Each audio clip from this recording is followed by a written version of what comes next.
Welcome back, kids. Two Nations Under Ted, a Ted Lasso podcast. You're looking at the three amigos here. I'm Tom Clark, joined as always by Jay Luft and Joe Higgens. We're going to do this salute where you do the thing, and you do the thing and turn and cough. We'll have to do a Three Amigos episode one day. It is your birthday. We bought you a sweater. Yeah. Yes. A plethora, really? Yeah. So, we're distracted already. What can I tell you? Welcome back to the show, kids. You are tuned in to episode number 8 from season 2. We got lots to get into here today, lots to talk about. We talked a whole bunch off mic. None of that stuff was recorded, so you missed out.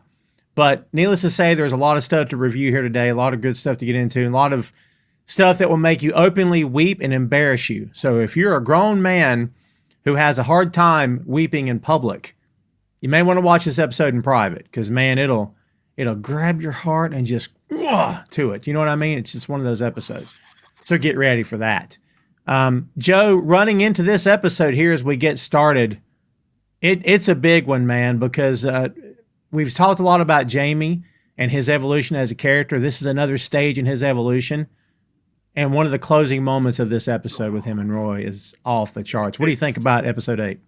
This is where, like, the Roy and Jamie bromance sort of really comes to fruition.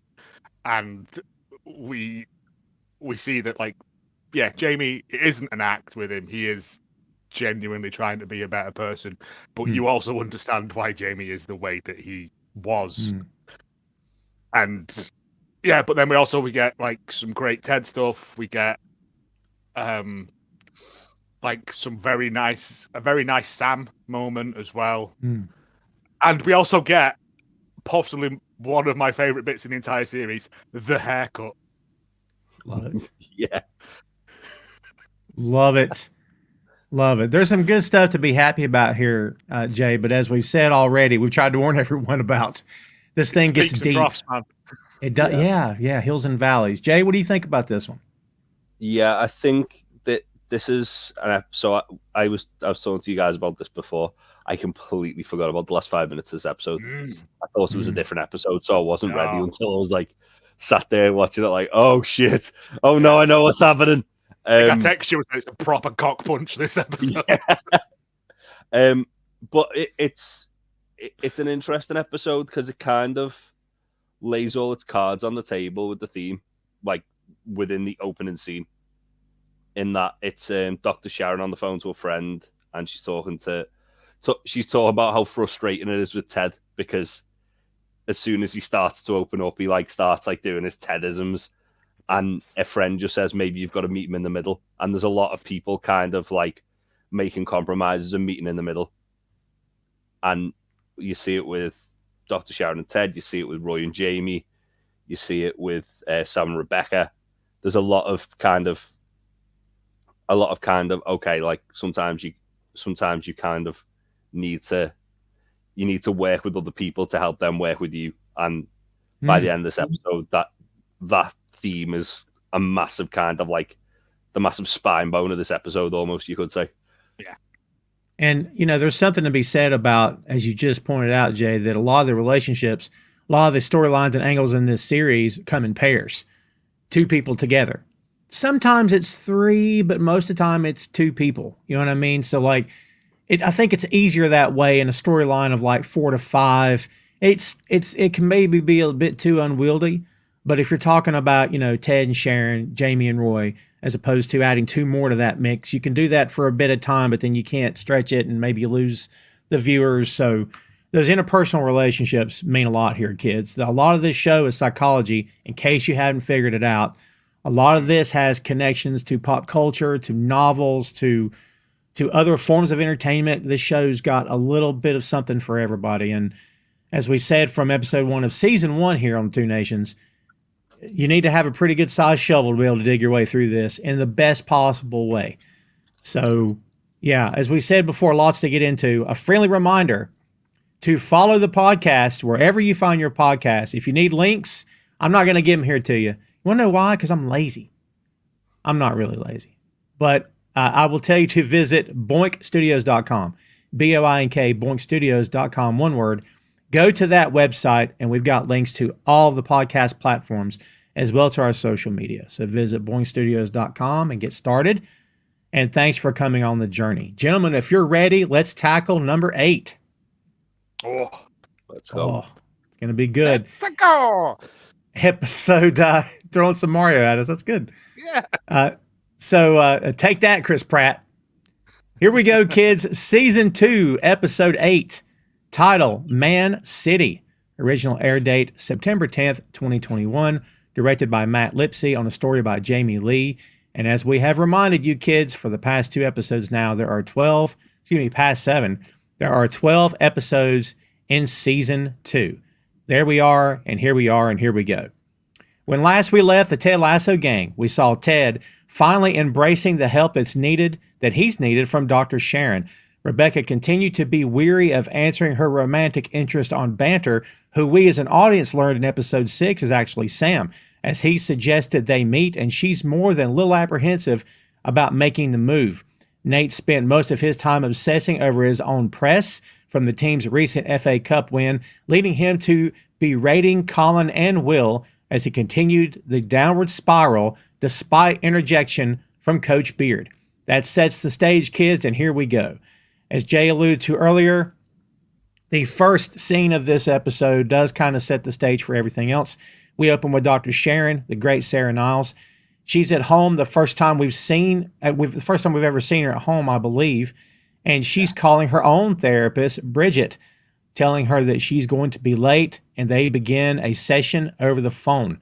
And then, as we said, as you pointed out, Jay, earlier, that Sharon's complaining about Ted, that every time they get close to something, he gets close to being vulnerable, he fires off a zinger or some obscure reference to something very specific to a 40-year-old white man from middle America. Great line. Is it a therapist? I thought it was his sister. I assumed it was her therapist. I don't know. I again, doesn't matter. I just assumed it was his sister. I don't know why. You don't think of therapists having therapists. I think that's probably what it is. Yeah, I think because it did it. I don't think it outwardly said, but I think it was very much like it could have been construed either way because the way she was talking. Yeah. Almost like the way Ted is with hair. That was what was quite cool about it, was that, like, if it was a therapist, she was very kind of like pally with that person. Yeah. And Also, while is there not some breaking of the hippopotamus oath there if you're talking about patients with another person? Surely that's not on. I suppose if it was in a therapy point of view and she's saying another opinion, which it's not relevant. I just move on. Now you're hurting my brain now, Joe. Crap. It is interesting the fact that, like, she's almost like reflecting the way Ted is trying to get advice on this. And then as soon as she realizes it, when it's like, yeah, but you deflect with your intelligence, and she's like, well, actually, all right, yeah, I see your point. Yeah. I think this episode does a great deal of, like, kind of, if you weren't already endeared to the character of Dr. Sharon, really endearing yourself to her, because she's just great.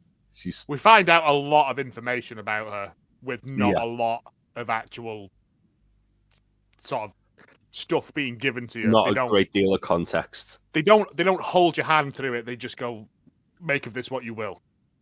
Yeah. And as we pointed out during her first appearance in season 1, is that one of the things that I think that struck us as viewers is that we're already kind of getting attached to this cast, and here comes an outsider. So very much like with the characters, their defense is up a little bit. Ted's is especially. I think us as viewers, we're kind of like, who's this? Why is she hateful? Why is she mean? But like peeling back the onion, we get to see there's a reason she acts the way she acts. She has to be professional. You know what I mean? But none of us are used to that. We're used to everybody's flowing and laughing and having a good time. Yeah. People wearing the hearts on their sleeves, sort of thing. Yeah. Yeah. So I will say, when she's riding her bike, and she tells that woman about her jumper, I was like, I'd have clotheslined her off that bike, sure. Well, about the dog's jumper. Well, mind your dog. Like, yeah. She says he hates that sweater. You're a human therapist, not a dog therapist. Get on your bike. Oh, you're already on your bike. She tells you later in this episode that the bike is her happy place, and you can absolutely see that because she's feeling herself, man. She's smiling. She's enjoying the moment in the day. The music is in her ears, and she's loving life on her bike, man. Like, we all have a happy place like that, and this character, that's her. So, like, she's basically untouchable until she gets touched by a moving car. According to the trivia for this, the actress, Sarah Niles, didn't know how to ride a bike. Very true. She had to learn for the show. And so had to learn to ride a bike. And it is kind of wobbly, like, but yeah. I assumed it was because it was one of them Bromptons, like them foldy up bikes that. Yeah. Yeah, I don't understand the point. Just walk. It's probably faster. Ah, you would think so. Take an Uber. Well, Uber costs money, but you know. Yeah. But yeah, she turns around that corner while she's on the phone. Again, not paying due care and attention to the road as well. Right. Well, Dr. Sharon may be smart, but she's irresponsible. When you're looking at the way, like, where she gets hit, you see she drives around that bit earlier, so it's as if she's just kind of like aimlessly riding around. It's not like she's... or even if she's like taking a little detour just to kind of... Have another go at that woman's dog. Yeah. Yeah. Lengthen the ride away, just because, as she says, like later in the episode, it's a happy place. Maybe it's just like kind of trying to sort of like prepare herself for a day. Or I've got to do half an hour exercise on the bike. I'll just bomb around the park for a bit. Yeah, that's fair. That's fair. But yeah, she gets hit by the car, goes down, and great. We always praise the camera work on this show, and it's well deserved. They didn't show the actress lying there. You got a shot of her arm.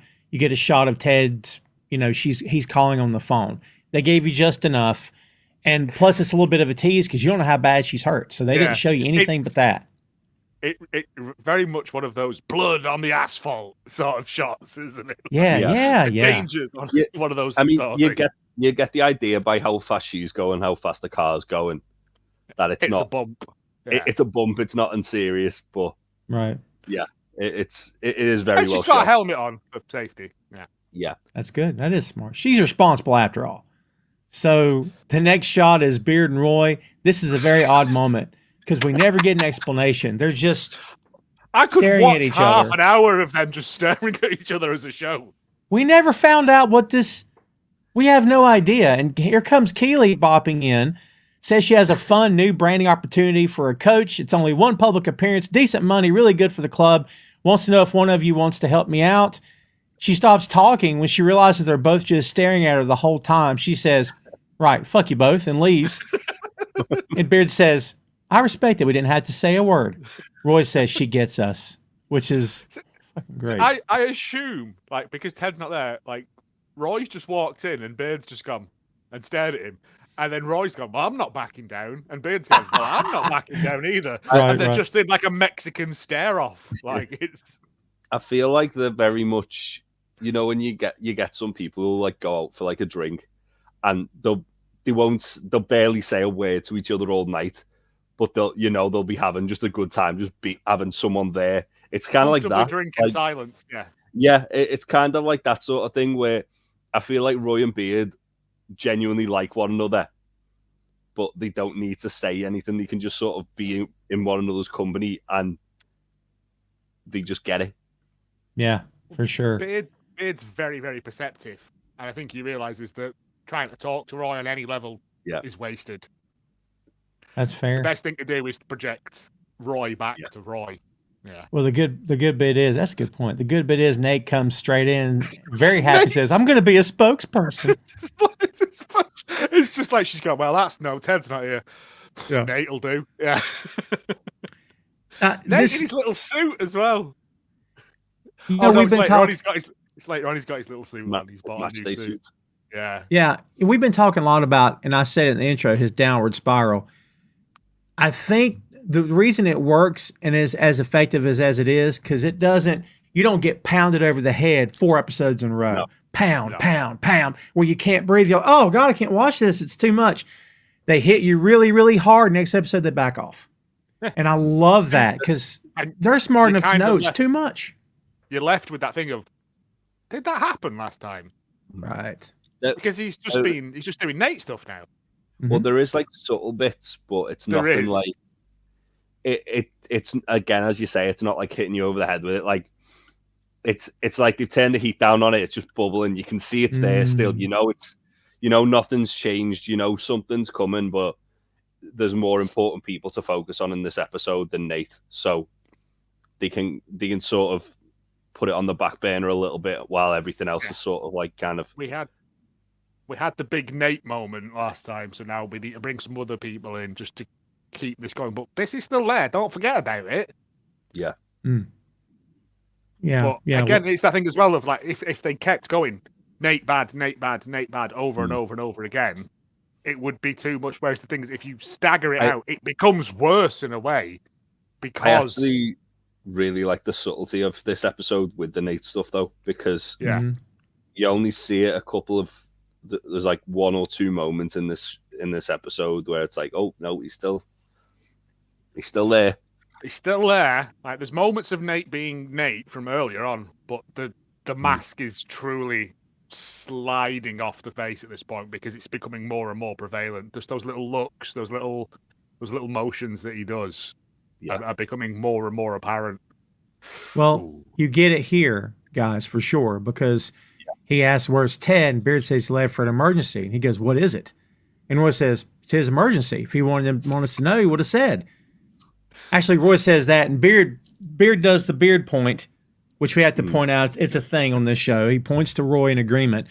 Nate says, we have an FA Cup semifinal at Wembley Stadium on Sunday. Who's running training? Roy says, me. Nate responds with you. And I'm like, as the viewer, I'm thinking, fuck you, Nate. Who are you to tell one of the greatest that ever played the game, at least in this show? You. Like, Roy didn't stuff his head down a waste disposal. Like, you know what I mean? You see as well, though, like Roy's reaction to that, where he like, if he didn't get that call when he did, you could see he was probably about to bite his fucking head off. Yep. And Beard probably as well. He's like, and Beard as well. Yeah. Yeah, he says, me, I don't give a shit. It's how Roy says it. And then suddenly Roy gets a text and says, I have to go. Nate says, where are you going? Roy answers, none of your fucking business. And a Beard again points to Roy. Nate says, well, I guess that leaves us two to hear it. And Beard says, you can run training. Oh, okay. Yeah. And he's all over it. He's all over it. You know that was a nightmare training session as well. Oh, yeah. Again, they didn't show us because... No, but like stomping his authority all over it. And then also given what happens, it mustn't have been a good one either. Good point. In the weight room, Jamie is spotting Colin, which is a nice gag coming up. He gets a call from his dad. Did you guys notice that when he pulls his phone out and sees dad is in quotation marks? Yeah. On the phone? Well done. And he doesn't answer. Sam gets a call from his dad, and he answers right away. Nice parallel right there. Sam's dad tells him that Cerithium oil has just been ordered to stop operating in Nigeria, and Sam is the butterfly whose wings made it happen. This is going back, of course, kids, to episode 3, when Sam took a stand against the company, and the team rallied around him. Sam tells his dad that he only did it because he inspired him to. His dad agrees with this and says it's absolutely true. Jamie's hearing this convo from a distance and has stopped spotting Colin, who now has the bar down his throat and is choking. This is awesome. Sam takes out his phone and we cut to Rebecca and Keely in Rebecca's office. So a nice little... this sets up, gentlemen, what happens later with Jamie and his dad. Yeah. Oh, yeah, totally. But it's that thing of like, you kind of... It cuts to Jamie looking at this conversation happening, and you're thinking he's gonna be like, he's gonna snap or he's gonna yell or something. And he's just like, because seeing someone else having a lovely relationship with their father must hurt him tremendously because his dad is such an insufferable a-hole. The look on his face, like I think because of Jamie's track record, like you worry, don't you, that like he's gonna be a dick to Sam about this. He's going to revert back to lashing out, and like he normally does. You see, like he's more, I wish I could have that, than he is fuck Sam for having that. Right, Like, right. He's matured.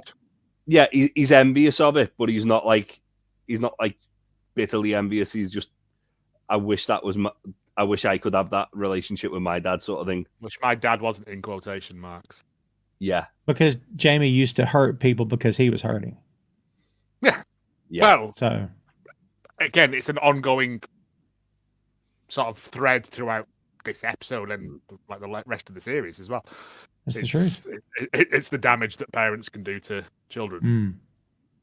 So we're with Keely and Rebecca in Rebecca's office, and they're kind of lounging. Rebecca's on her phone. They're having a funny discussion about Keely saying that she hasn't found a term that she likes for when she tells people she's taking a shit. She says, "What do you use?" She says, "I need to reapply my lip liner. Men don't know what that means, and women understand it requires time and focus." Time and focus. Did that suddenly put in your head, either one of you were like, "Oh my God, that makes so much sense now"? Do you know what I mean? Oh, no. It's not that. It is just one of those things of like having done sort of drag and stuff, like putting makeup on is a chore. So round of applause to women who can, like my missus can like full face of makeup on like 15 minutes and look amazing. Right. I spent like an hour in front of a mirror and looked like a corpse that had been dragged through an explosion factory. Like it was, it's difficult to do. And men don't understand that. Like, I was like, I just wanted to do a face of makeup. And she was like, okay, you need this brush for this and this for this. And I was like, my God, this is worse than trying to change a tire. There's so many bits and pieces that you need. Yeah, well, do you want to do it properly? To use a pro wrestling term, women have been worked 6 ways from Sunday by culture, especially in this country, that you got to look like this, sound like this, and wear this, and smell like this, and look like that, and wear your hair like this. I mean,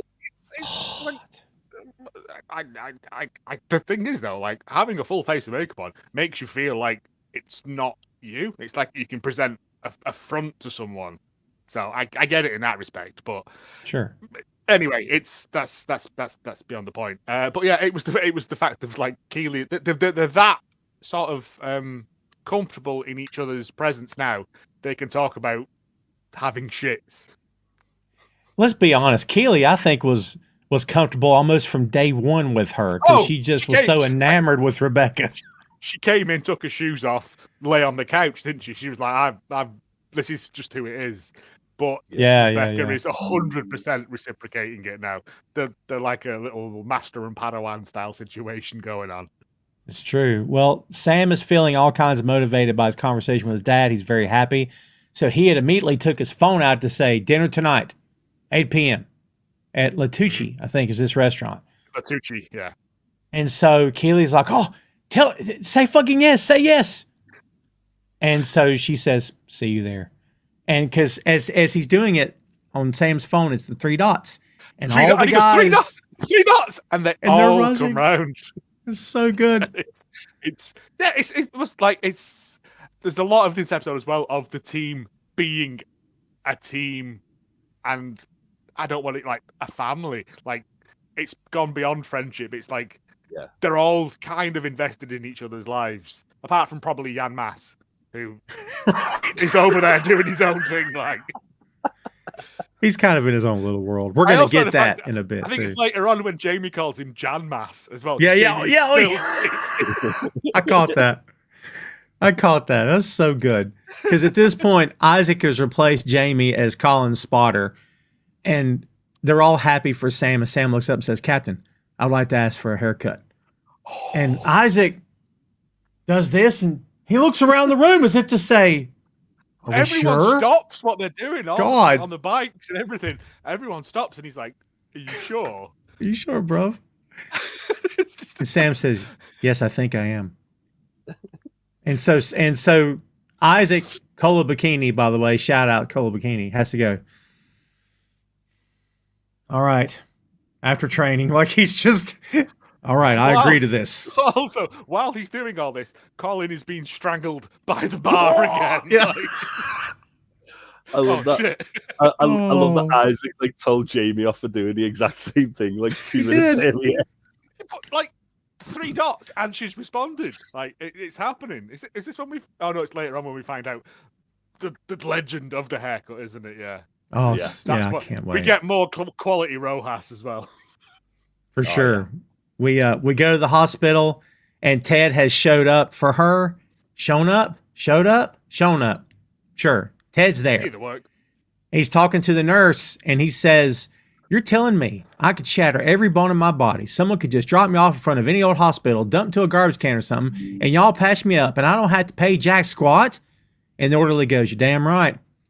He says, "I tell you, I love this country. I love this town. Oh, did you know that Winnie the Pooh is based on a real bear from the London Zoo?" He can't stop. He's always turned on. You know what I mean? Yeah. It's that big. Because when he says that, Dr. Sharon comes in and she goes, "Oh." Yeah, she goes, "Fuck me." And she's been pushed in a wheelchair.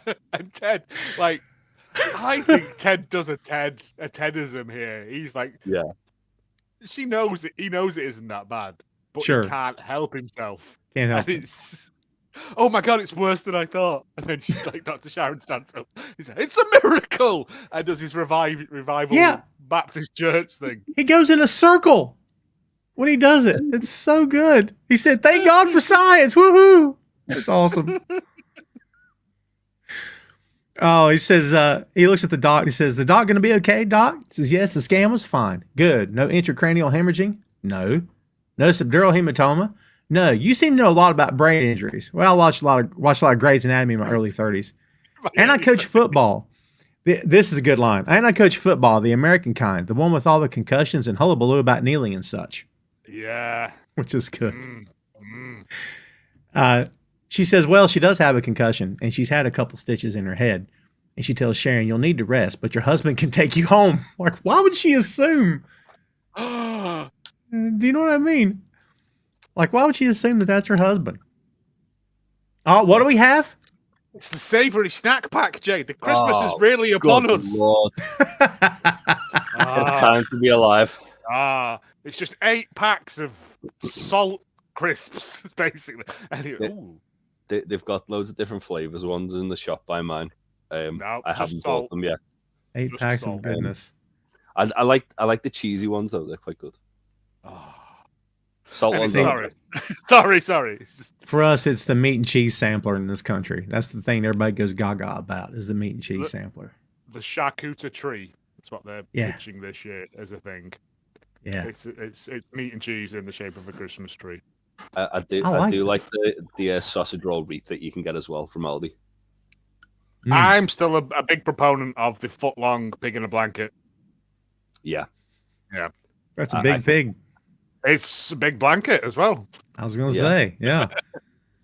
So Sharon says, he's not my husband. Ted says, ain't no rings on these fingers. We're just friends.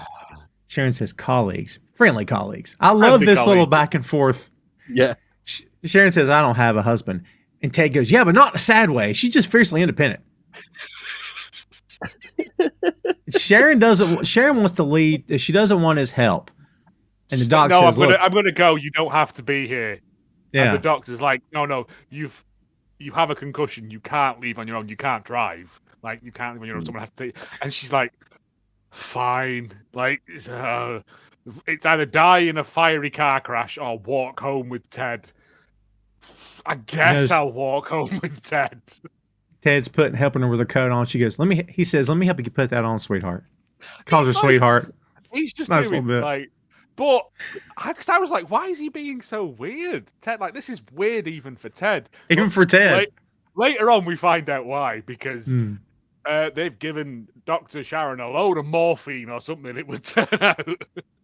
Well, she got a concussion. She's probably just chatting shit anyway. Yeah. I said, like, I think when my grandma was in hospital and they gave her a load of morphine and we went to visit her, she was like, a load of firemen have just been in here. And I was like, have they? Yeah. They all went out the window because there was a giraffe. And I was like, morphine, hell of a drug. Yeah. Wow. Yeah.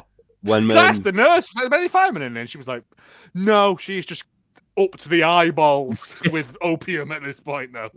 Yeah, when my dad was in hospital a couple of weeks ago, they'd give him a ton of morphine, and he thought, so the hospital that he was in, essentially they built the new hospital next to the old one, right? So they're demolishing the old one next to it.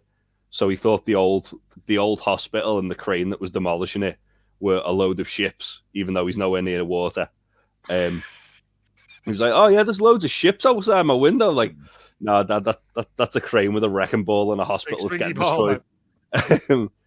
And the other Cyrus thing on the end of it, mate. Yeah, he wasn't even facing the river. That's the funniest part. He was like facing away from the river.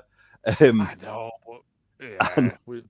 And the other thing, he kept saying there was a marketplace outside his room, and we were like, "Has there been something that's come through?" And they were like, "No, okay." The tea trolley, like. I literally said it. He said it was like an arts market, like it was selling arts and crafts. Oh, that sounds wild in a hospital. Yeah, and it wasn't. It's probably it didn't exist. That's crazy. But, morphine's a hell of a drug. It is. My mom had a C-section with my sister, and when she woke up, she was asking where her babies were, plural, and we're like, "Mom, you just had the little girl, you know this," and she had a crazy dream that she had a boy and a girl, and she was irate. She was getting ready to get up out that bed and take somebody out. That we were lying to her that something had happened to the little boy. Okay. So we had like 2 doctors and 3 nurses. We're having to physically hold her by the arms and calm her down and tell her she's hysterical. Man, I'm like, this is something out of a movie. Our stories were fun, and yours is like, I know mine's bad. Child death. Imaginary child death. It was funny later because she was. It is. Yeah. Oh, no. It is. A lot of these things. I'm telling you. Well, at the time, it's terrifying because you're 100% convinced that happened. You're convinced, yeah. And you're like, why would there be ships nowhere near the sea? Yeah. Why would a giraffe be in Bury? Like, there's not even a zoo near. The nearest zoo is in Chester. Like, it's miles away. Like, even if it broke free. I mean, it makes you wonder if this stuff can do things to people. Why are we giving it to people to begin with? It can't be good for you. It's small, irregular doses. It's fine. Irregular doses. We go to Roy and Phoebe in Miss Bowen's office. This was the phone call that got Roy out of the building earlier. She thanks Roy for being there, and he grunts. He says, "My sister works in the ER. She can't really pop out because there's always someone coming in with a knife stuck in their eye or a torch stuck up there." And she goes, "Yeah, okay, I get it." She's busy. She sends Phoebe off to do some coloring. Did you guys notice when Phoebe left to do coloring, she had that look like, I think I'm in trouble. She knows she got what up. She's done. Yeah. Again, like the difference in acting between Phoebe and Ted's kid is worlds apart. Like, it's true. She's so good. Oh, she's brilliant. It's true. She, Miss Bowen asks about a personal question. She says, "What about Phoebe's dad?" And Roy says, "Oh, he's a piece of shit." He's a piece of shit. She says, "Well, is he alive?" And Roy says, "Oh yeah, sorry, he's a living piece of shit," which is so weird. That's just how Roy sees the world. Yeah. You're either a piece of shit or you're not. There's no real gray area. Well, you're either an alive piece of shit or a dead piece of shit. Yeah. She says, "Coach Kent, we've got a bit of an issue with Phoebe's behavior." Roy goes, "Let's have it." Miss Bowen says, "She's been swearing a lot." He goes, "How bad is it?" "Today she called one of her classmates an apathetic shit fucker." Roy says, "Are they?" Miss Bowen says, Not like. Oh shit! Maybe. Yeah. Just like, well, are they an apathetic shit fucker? Did she have a point? Are they? Yeah. And the teacher goes, "Well, yes, they are." I was like, these are primary school children. Yeah. You have any idea where she might be getting this from? And Brett Goldstein is awesome because he's like the eyebrow raise that long, and then leans in like, and he points to himself like he's shocked that Phoebe picked up cursing from him. I don't think Roy realizes he does it. Like, that's fair. Have the running joke of like the tally. Really, yeah, but they have the running tally of like £1 for every swear word. But he just bungs Phoebe like £1,000 a month, and just like that's that done. Like, put that into your university fund or whatever. Like it because it's just that thing of when his eyebrow raises up, he goes, "Me?" It's just like, Yes, of course it's you, Roy. Jeez. And when he realizes it, he goes, fuck. Like, It's like low, and he runs out of breath as he's Yeah. doing it. Yeah. It's so good. I Shit, love Miss- the chemistry that Roy has with Miss Bowen as well. It's just oh, it's brilliant. really good. I Yeah. mean, Miss Bowen. Mm. Oh, she's like so into Roy and he just doesn't realize. Oh, yeah. He's oblivious to it. You know what I mean? He's oblivious. Yeah. She says this was her 5th offense. She got warnings, then isolation. Now she has to go home for the rest of the day. You know the influence you have on her. Use it. So Roy goes, "Oi, we're leaving." Boy. Phoebe apologizes to her and then asks Roy, "Again, guys, can we go get some ice cream?" This kid loves. She has an obsession with ice cream. Roy says, "Fuck no." And he stops and he apologizes. He goes, "I'm sorry." F no. F no. And then he says, "Go on, scoot your boot." That Scoot he your got boot. from Ted. That's a Ted. Tedism. Yeah. Yeah. It's sad, doesn't it? Yeah. So good. And then Miss Bowen, after they leave, she looks down. She goes, "Fucking glitter." So she's doing it too. You know what I mean? Oh, It's good. yeah. Yeah, but you don't do it in front of the children. That's the thing, fair. isn't it? That's fair. Also, Yeah. I have a weird theory that the ice cream place that they go to is a distance away, and they have to drive there, and it's just Mm. Phoebe's way of spending more time with Uncle Roy. Like the ice cream farm. Yes, Yeah. exactly like the ice cream farm. Oh, There's a farm that has ice cream. yeah, it's great. Yeah. It used to just be a farm that had ice cream, and now it's like they've expanded it. It's all kinds. They've got like a petting zoo there and all kinds of stuff. Outdoor. They do Interesting. deliver to me. I do have in my freezer at the moment. I have a Biscoff ice cream, and I have a cherry, like a proper bits of cherry ice cream in there. And Did they still do the white chocolate cookie dough one? Because that one was my favorite. Mm.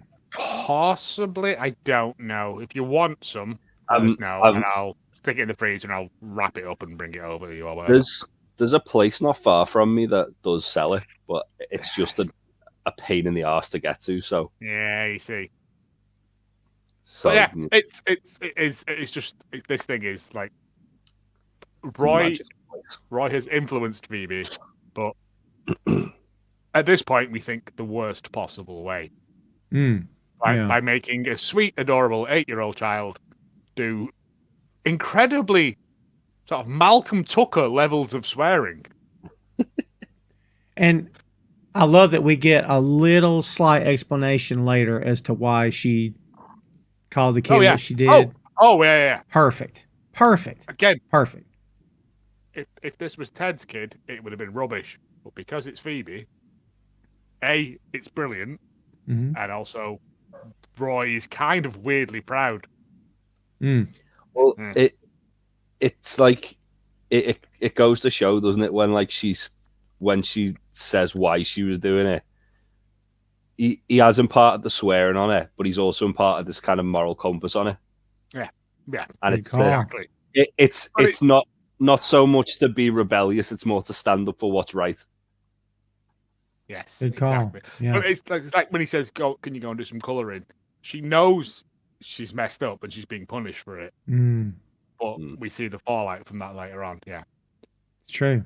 We go back to Ted and Sharon, who are walking together. Ted is carrying her bike on his shoulder quite easily, I might add, as if it doesn't weigh anything. It's a Brompton. Are they very It's the- lightweight?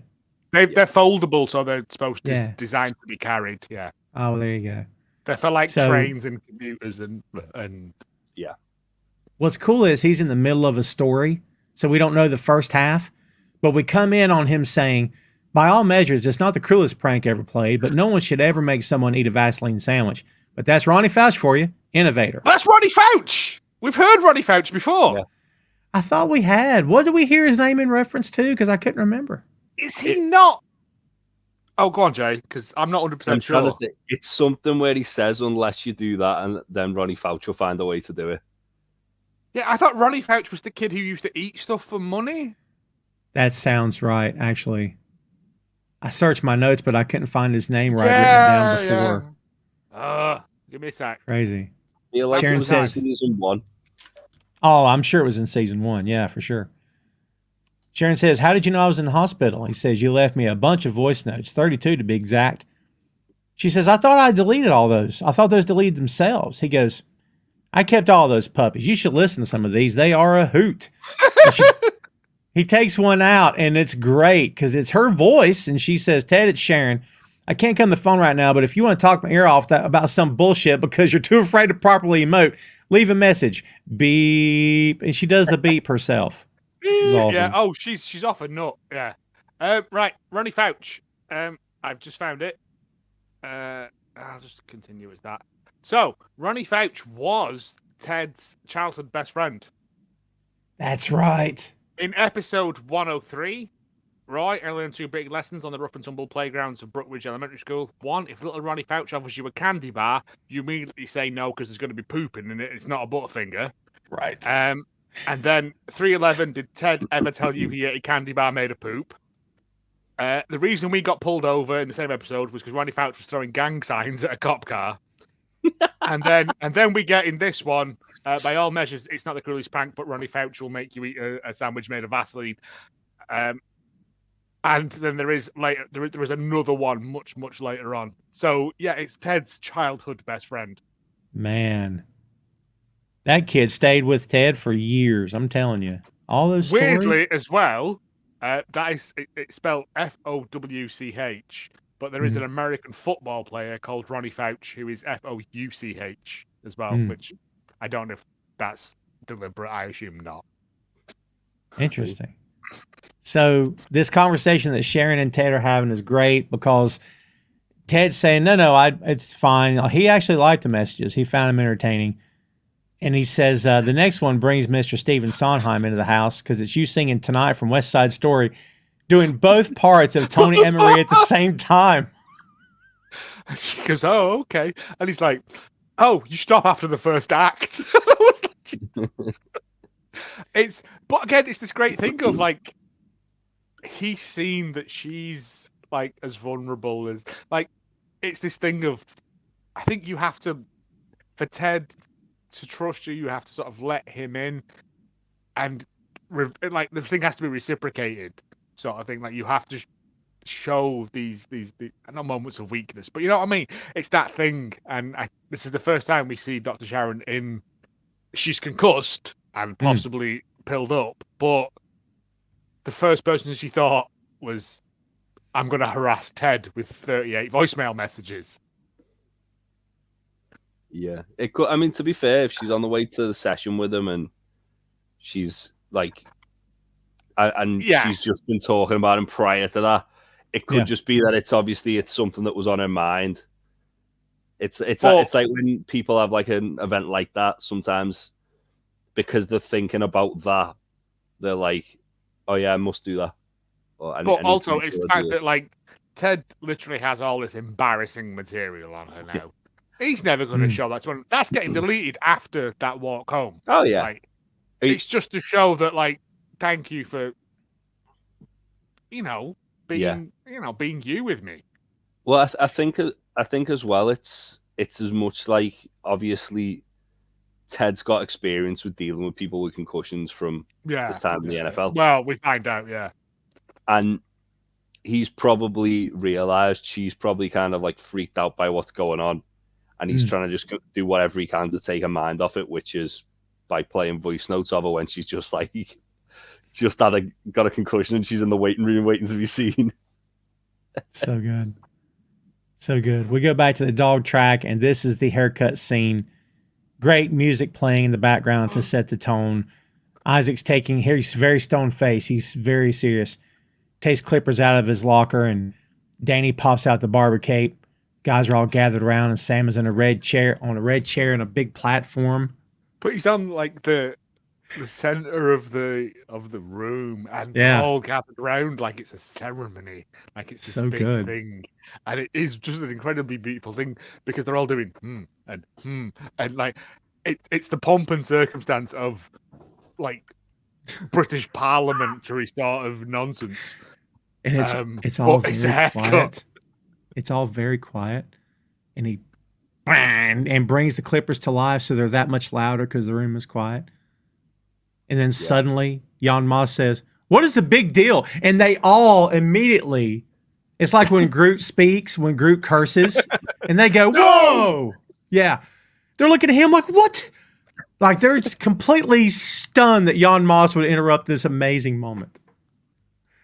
Oh my God, it's so good. And like Jamie's involved. Jamie puts the cape on and puts the thing on the back. Like he's 100% fully invested in this team. Like these are his buddies. They're his bros. They're his they're his family now.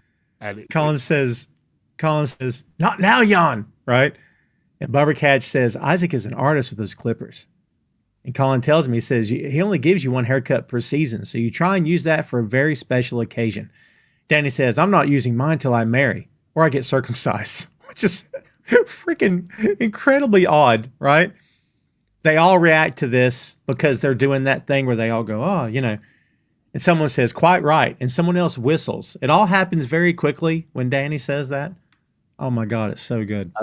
And then I love the way Thoreau goes, "I can't believe you're using this for a blind date." And Jamie says, "Yeah, what if you and this babe's only got textual chemistry or textual chemistry, right?" Chemistry. Sam says, "Guys, I believe this could be something very special." So he turns clippers on. He's going to start again. Jan goes, "So we all just stand here?" And at this point, they're probably ready to kill Jan Moss, dude. I love groaning. How angry Jamie gets by this. Yeah. He's like, "Shut the fuck up, Jan Moss." Jan Moss. John Moss. Jan Moss. He doesn't even like. He's so northern. He doesn't even understand like a soft foreign soft J. Is it jogging? Isaac takes a deep breath and then turns them back on and goes to work. And we hear "Down by the Riverside" by the great Mahalia Jackson, which is playing. Great stuff. And Colin says, "This scene is so good, beautiful, because it's nothing." Nothing happens. Yeah, nothing happens. Yeah, it's the pomp and circumstance of it all, and him. But it's like, because it's so important to the team, it shows how united they are as well. Yeah. Oh no, they've all gathered to watch a haircut. Yeah. Like, and it is a thing, and like when Isaac does a little, just trims it like, and they do the gasp, a millimeter. Yeah. And they're all invested, and it makes it a thing, and like it's just a really, really. Again, I think it all feeds back to like them putting the things in the fire barrel. Like, we need a thing, and like, I mean, as we find out later on, the haircut is sharp. Like, it's bang on. Like, but Colin says it's like watching Swan Lake. So good, so good. And that bit where Isaac's got a piece of hair and he just looks away. And they're waiting for him, and he just takes it off. They're all like, "Oh!" They're like going nuts for him. It's so good. It's like when he goes like that, and then they bring out like 3 more razors in a little velvet case. He doesn't even look. He just grabs one. And it's the most ludicrous thing. But maybe Isaac's previous calling before he found football was barbering. I don't know, but it's just one of those really beautiful things that Ted Lasso does so well, of showing just men being like weird men together, and just celebrating someone having a haircut. It's so weird. It's just a beautiful thing. It really is. It's awesome. And after this scene, Jamie walks out, and he looking around. He stops. He hears something through a door, and he opens it, and it's Higgins. Funniest thing you'll ever see. He slides away, doesn't he? Because he gets a text off his dad asking about Wembley. Dad, he does. Have you sorted out the tickets for Wembley? He does. And he slides out, so he's missing out on time with his crew as well. Oh, that's a good point. Yeah, because he's got to go and sort his wastrel of a dad out. Yeah. But he sort of slides down the stairs, and then he's like, knocks on this door, and it's a janitorial closet, isn't it? Like, and Higgins is sat there, and he's got his little pot plant. Funny. He's got his little pot plant there. Like, he's happy with it. It's so funny. He says, "I'm just in here until my office exists." Until my office exists. My office exists. Yeah. Because Keely's nicked his office, hasn't she, at this point? Yeah. Yeah. I thought it was Sharon took it first. Yeah. Yeah. Sharon took it first, but then what happened after that? I think Keely's got another. Because he got offered. Well, I don't get what happened there. Because he got offered the room with Nate, and then when Roy came back, he's back to office like jumping. Yeah. Yeah, something happened. I don't know. It's weird. But he tells him it's no problem. If I spill anything, I'm next to everything I need to clean it up. Jamie says, this is very, very sad. And that's when he asks Higgins about the tickets. Can I get my dad and two of his mates on the list for Wembley? And he says, family section VIP. Just put them in the car park for all I care. Just getting them tickets so they get off my back. Higgins says, fathers and sons, so tricky. They should really write songs about this, right? And Jamie goes, I think they do. Because it's Jamie, and you can't get through because he doesn't. And Higgins is like, yeah, I know. I was just, well, anyway. Like, he just immediately gives up trying to make a joke. Jamie says, are you close with your dad? Higgins says, ups and downs like everyone is complicated. Jamie says, mine's not complicated. He's just a dick. Every situation is exactly what a dick would do. Not much you can do with that. Know what I mean? Higgins says, I try to love my dad for who he is and forgive him for who he isn't. Whatever he may be, he's your father, which makes him a VIP, which is a great little thing to say from Higgins to Jamie. It's a nice little touch. So I was going to say, it goes back to Higgins kind of being like the sort of like the soul of the club, doesn't it? It does. Like he's like, everyone goes to him for advice, even if it's advice they don't really understand, like how important it is at the time. Like, you know, by the end of the episode, Jamie kind of like, he sort of sees what Higgins is saying. Mm-hmm. But yeah, Higgins is great in the scene. It's really good. Jamie tells him that. That's the thing with Higgins is that he's always kind of portrayed as a fool. Because he's living in a cupboard that's full of bleach and other poisonous equipment. It's true. You know what I mean? Like, yeah.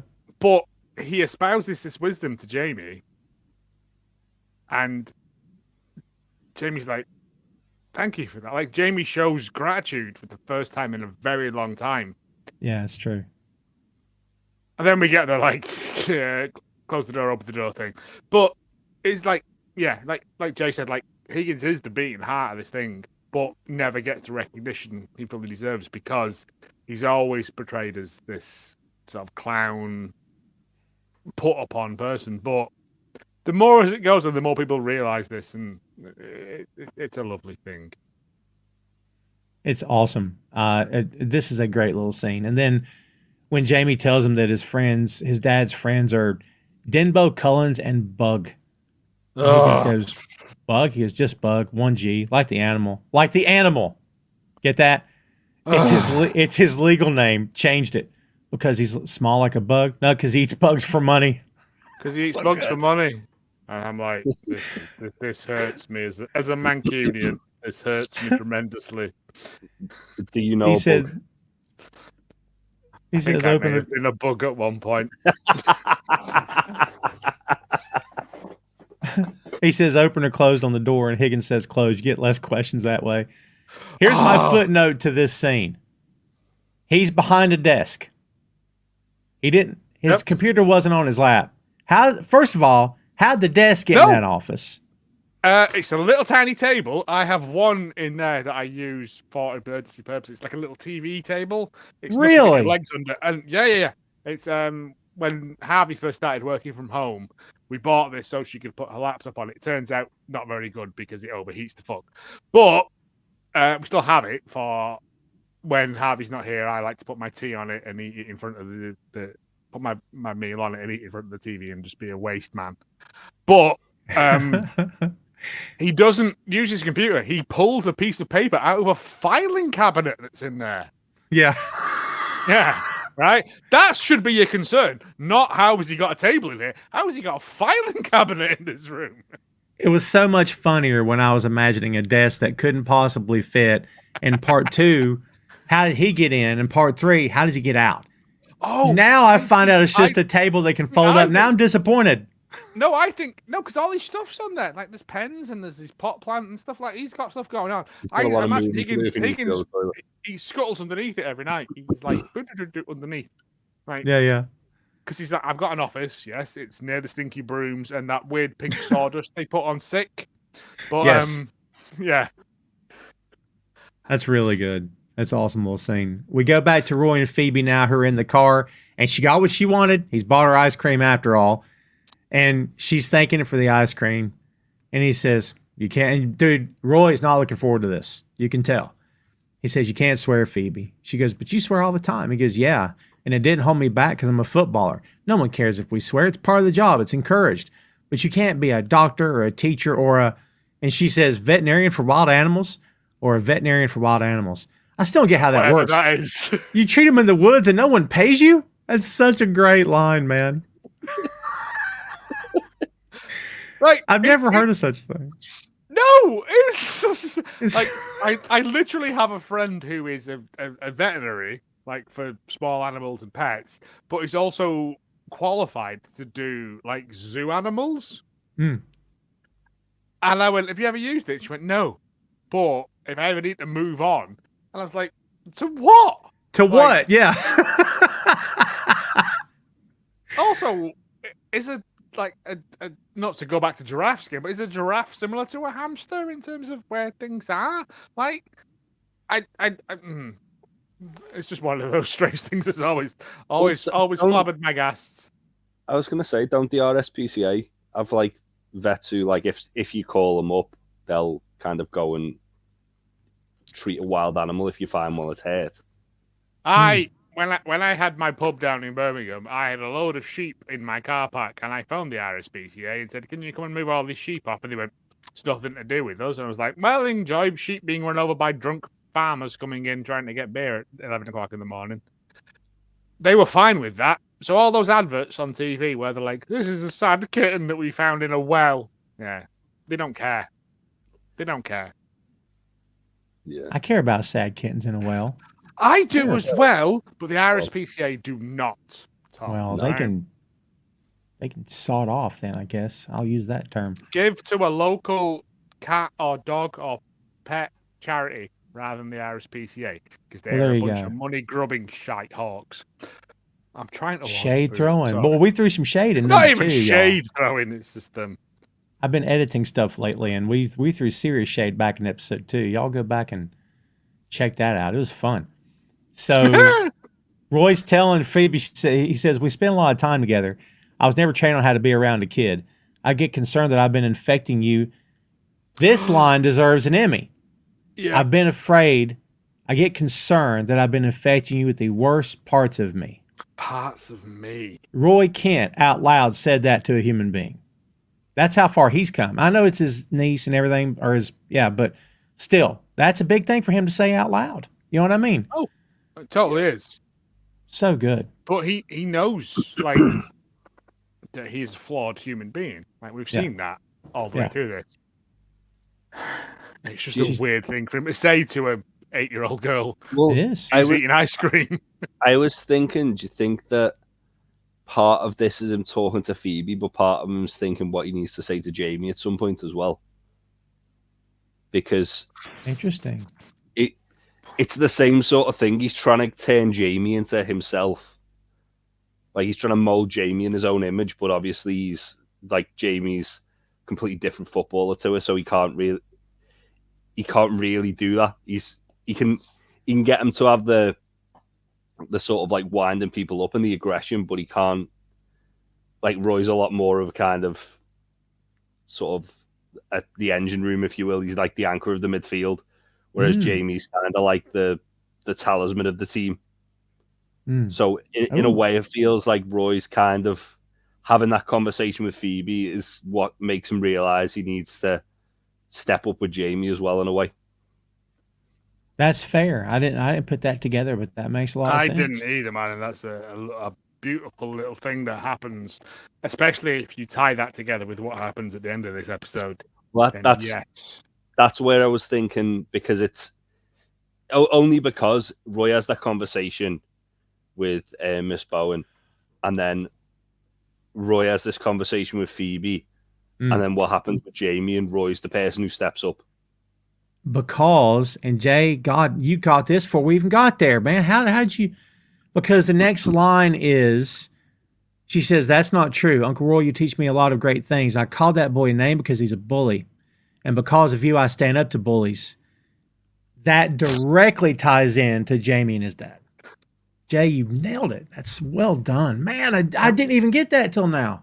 That's awesome. It was there, but yeah, it was there. I was lost in the fact that Phoebe was like, "I'm going to do swears, but also I'm going to stand up for what's right. I'm going to be like a sweary Batman." Yeah. Yeah.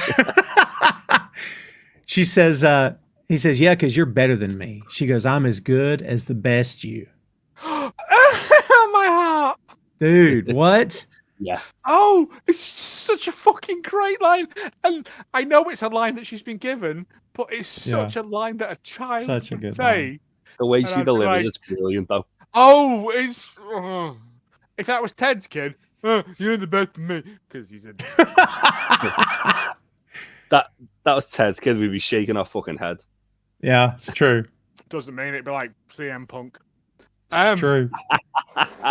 Let's date these episodes. Well, we do it all the time. We're No, I know. I mean, we already have by you like show me Christmas food. Oh, there you go. Well, I'm gonna cut that bit out maybe. And if I've cut it out, people listening will go, "What's he talking about?" Later on. Oh, so you didn't blow it. No. But I think as well, he's like, and he's like, "Okay, get inside. Go on, get inside." Well, hold on, because she suggests maybe we can stop swearing together, and he goes, "Fuck you!" Just out of the blue. He says, "I can't, but you can," and she just looks at him. He goes, "Pretty please." So he has to put that in there. She says, "Can you come in for one game of Princess and Dragon?" This bit as well is one of the funniest things. Like, yeah. He says, "Can I be the dragon this time?" There's a genuine desperate plea in his voice of, "Can I be the dragon this time?" She's like, and like Phoebe's like, "No, you know the drill, Uncle Roy." But she does it in his all voice. Right, though. well, as long as you fix the wand. And he's just like, yeah, she does goes, do it. No. Yeah. Oh, we do get a low no as well. Yeah. It's just, I'm kind of sad we never got to meet Roy's sister because I want to see her. Do we? Yeah. I thought we did too. They're doing season 3. Oh, well, that'll be a fun surprise for me when I get to it because I don't remember. Because I just wanted her to be just Roy with knockers. No. Every 5 o'clock shadow and everything. Oh, that's great. No. It's him in a dress, basically. She's as handsome. She's as beautiful as Roy is handsome. Like that really bad Adam Sandler film where Adam Sandler played the brother and sister. Oh, why would you do that, Jay? Why would you do that, Jay? Jesus, that's terrible. Made me think of Adam Sandler. Of all the pop culture references we could have thrown in here, we got to talk about that freaking. Oh man, hang your head. It was the only thing I could think of at the time. To be fair. Hang your head, shame. Ted and Sharon have arrived. Ted and Sharon have arrived back at her flat. She thanks him for walking her home. "Thank you for walking me home, Coach Lasso. I'm good from here." He says, "Well, that's like that. 5th time you said that to me," which is good. He sees. Did you guys notice that he sees 4 nearly empty bottles of booze on her counter, and they're way low too? Oh no, there's like 3 empty bottles of wine and a nearly empty bottle of vodka. Yeah, like they're way low. That's a lot for a person who lives on their own. And then he goes in the other room and there's another bottle of wine in there as well. That's right. That's right. For me, living on my own, that would be normal. But for a grown professional woman, that's loads, I think. Well, you can see as soon as he sees it, he sort of makes a comment and he stops himself from doing an actual Tedism over. A bit. Goes, "Oh, look at this." He knows what it is. Well, he's not an idiot. It's the first time, as soon as Ted walks into a house, it's the first time you see the roles reversed and she's the vulnerable one. Also, can I say, she is the psychoanalyst therapist for a first division football team. How nice is her flat? I think the way The team's Ted made paying it for sound, it. Yeah.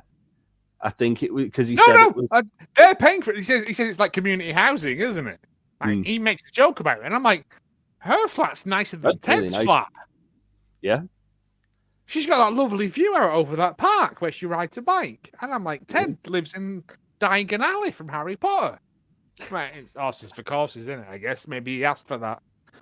I'd quite like to live in Ted's flat. I'd like to live in Dr. Sharon's flat. I'd like to live in either. I'd like to live somewhere where I don't have to pay through the nose just to exist. But yeah, I mean, you would with both of them because London. But yeah. What? Yeah. It's not on this planet. You can't. Everywhere you live, it's freaking terrible, man, for sure. She asks if he wants tea, and he goes, "Oh, hell no!" Like with authority.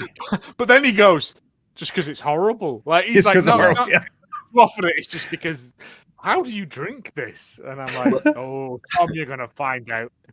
That's like the way though that she starts to sort of like go from feeling like vulnerable and like sort of exposed in the sense that he's seen at home, he's seen the fact that obviously she's like drinking a lot on her own, and you can see like originally there's a lot of shame in her face, but then when he goes, "Oh no, it's just that I don't like tea," and she was like, "Well, I can offer you wine or water. As you can see, I've got both."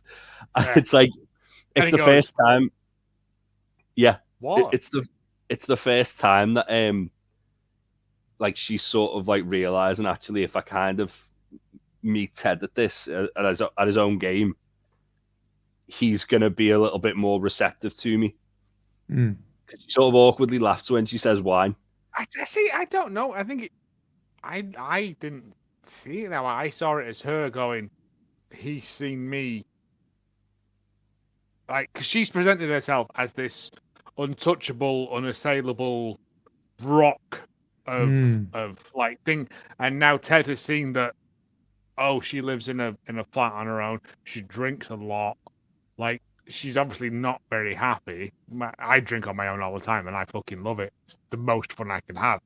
But not for everyone. I've got to that point. And I think with her, it's her going. It's difficult to explain. Like, it's a weird thing because. I think because Ted's not immediately judged her, she's let her defense down a little bit with it. She's not had the opportunity to keep her defenses up because he's come into her house. But he doesn't judge her. He knows that. I think that's what lets Ted in and lets both of them become the powerful unit that they become. Like, because they've both seen that. Like, I think, like we said last time when Ted was like, therapists are all charlatans, and because you charge for an hour but you only do 50 minutes and all this stuff, and he's realized that she's just the person as messed up as he is. Well, I think the reason that Ted, as well as obviously all of that, the thing that kind of goes unsaid of why he doesn't like it is because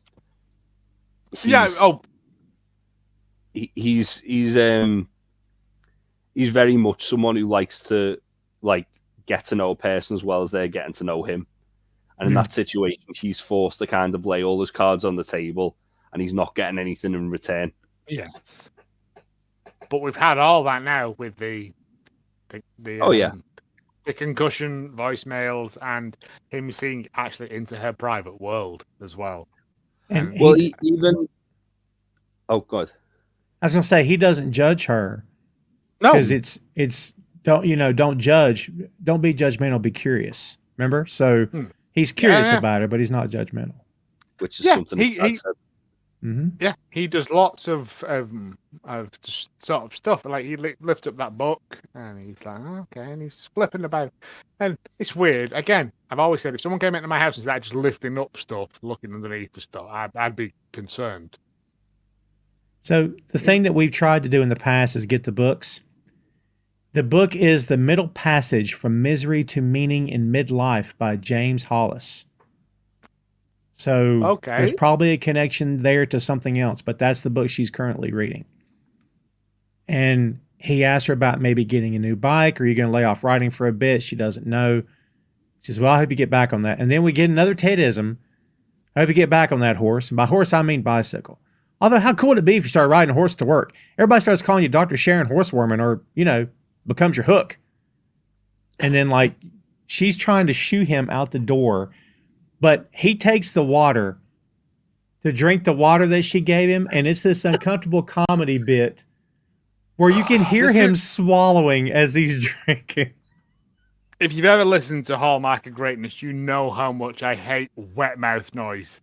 I was gonna do a swear. I hated this bit because it's so. There's no way that glass of water took that long to drink. As someone who has listened to Hallmark of Greatness, I was waiting for the Joe to go on into radio. Yeah. I was just like, he's doing that on purpose, or they've elongated out like this. Yeah. Yeah. Just to make the scene more awkward. Just to make the scene. I know why they've done it, but I did not hear a need.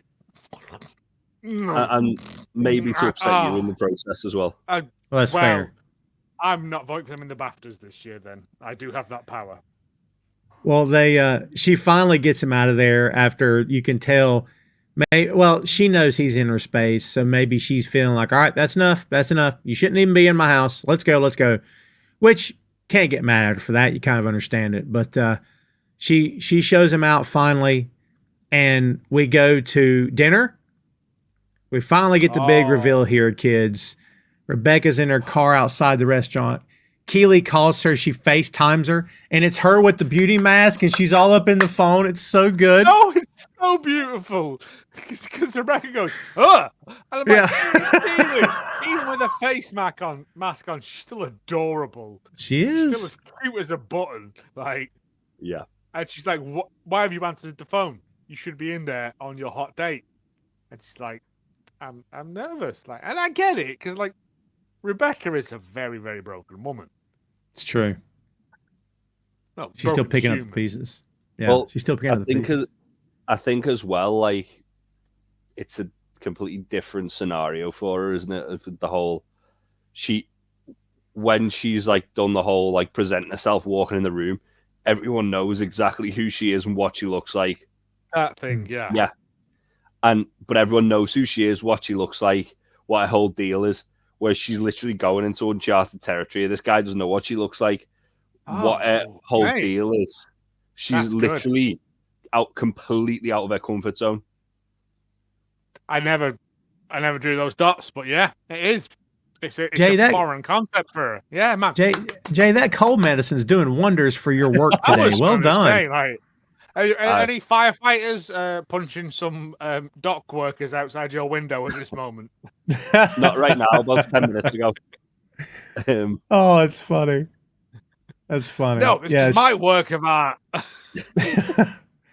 Keely says, I'm going to hang up. You're going to get in there. And then she has to help her friend. She says... And Keely just does Keely shit. And she's like, she does. Tremendous. I don't know. So good. Oh, it's so lovely. She's been there for her from season 1. She was there for her when Rebecca didn't deserve anybody because she was plotting against everybody. Do you know what I mean? If you go back and listen to the end of season 1 when we find out about the betrayal of Rebecca to Keely, and it hurt us all. It is.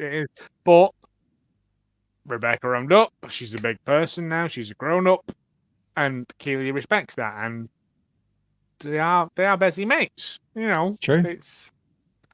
But also 100% as a man of wandering tastes, let's say, Sam Obasanya in that suit and Rebecca in that dress, I mean, I'd be like, I'll be the lucky Pierre in that sandwich. They're two immensely beautiful people, and I'm like, this is how you know it's TV. I wouldn't even get near them, Tom. They would have No, with the ugly brush. Get out of here, you uggo. Yeah. Yeah, I'd same. I'm like, this is why it's a TV show. These people don't exist in real life. It's not. You know what I mean? This isn't real. I love this show, but I'm like, yeah, stop it. I can't stand this. They're too effing beautiful. Get this off my TV. I can't handle it. It's me hanging around outside a Lidl, yelling at people, going, "Be more attractive." They're so awkward together because they bump into each other. They both are meeting someone, and it's so good though. It Sam's is like, "Oh, hello, Miss," and he's like, "Sorry, Rebecca," like, because, and like, yeah, I'm just, and it's so cute. Well, she tells him great haircut as well.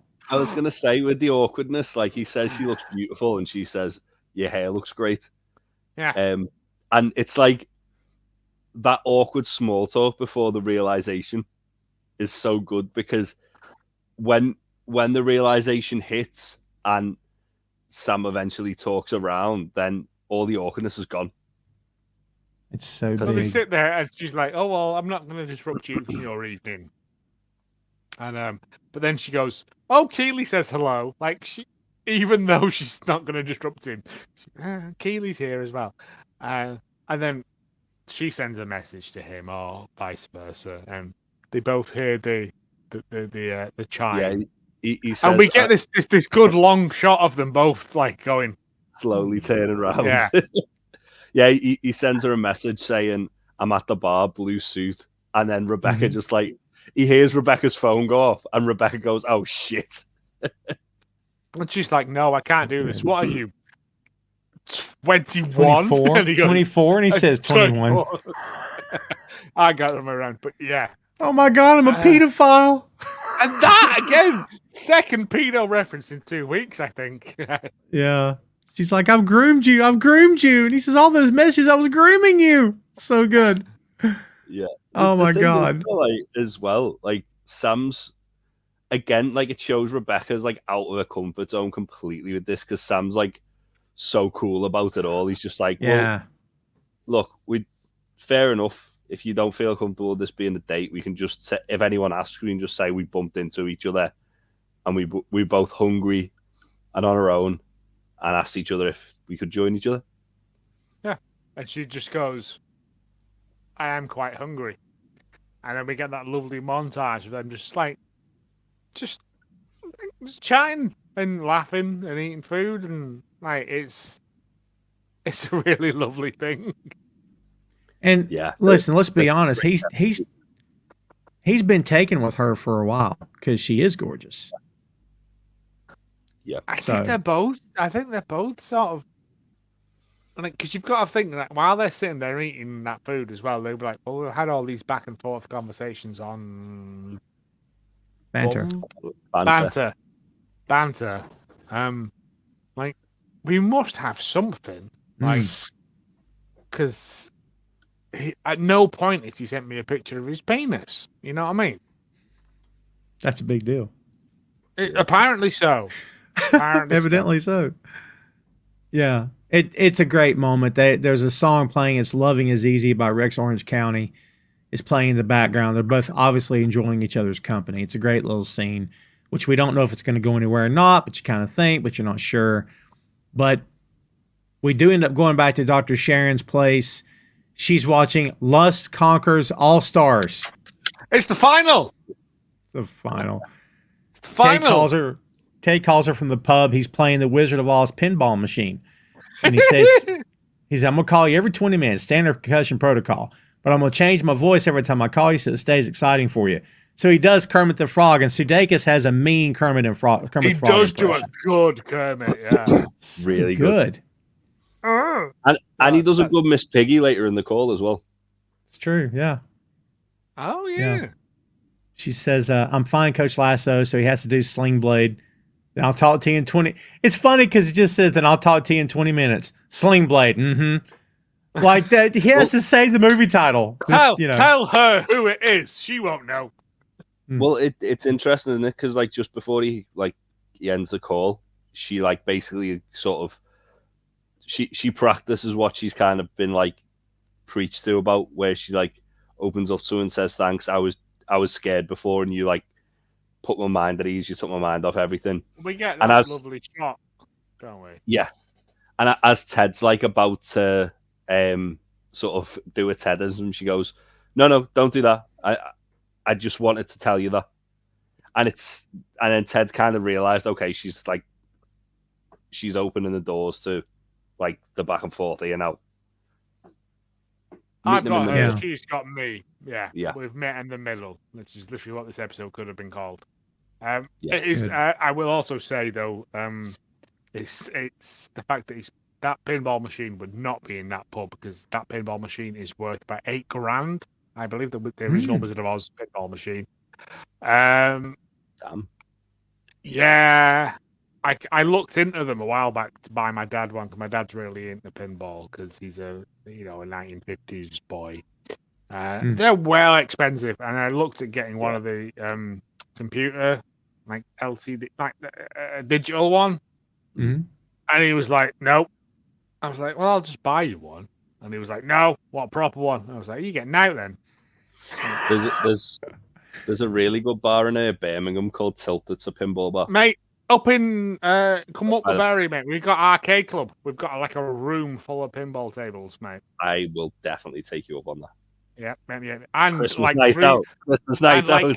I was gonna say like 3 floors of arcade games and shite as well. Like load of mad Japanese shit. There's one game where you have to just throw a table at someone. There's like a plastic table that you just throw.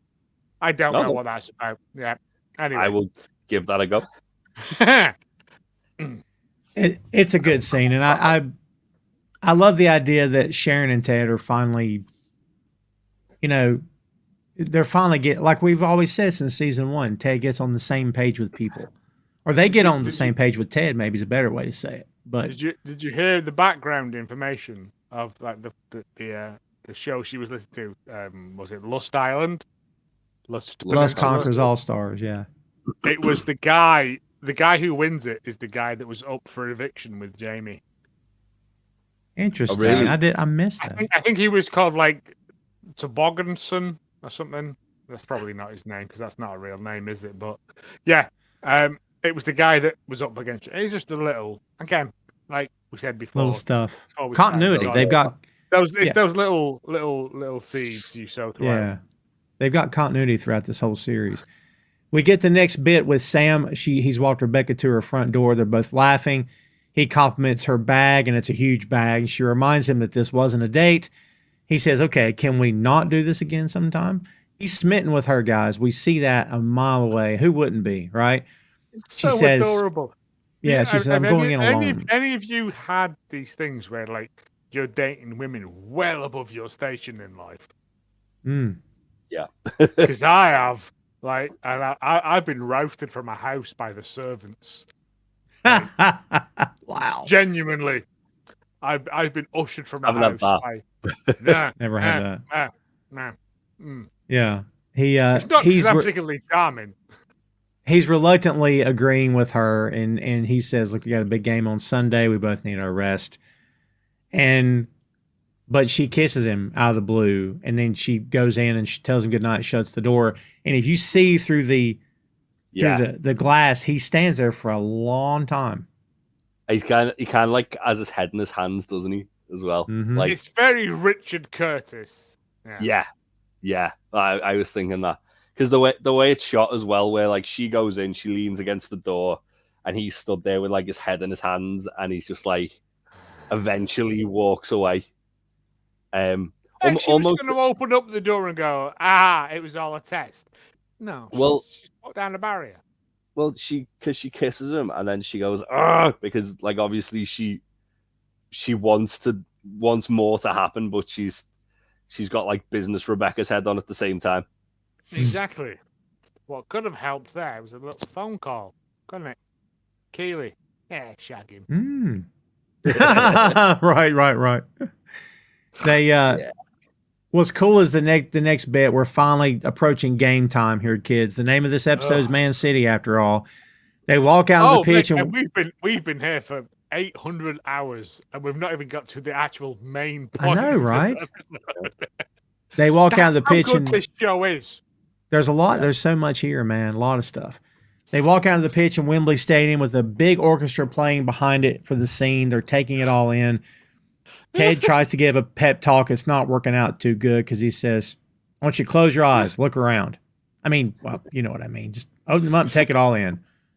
Remember, this right here behind me, it's just a regular old football pitch. Take away the stadium and all the stands, you'll find it's the exact same size our pitch back home on Nelson Road. Beard goes, "Not exactly." And Ted's like, "What's that?"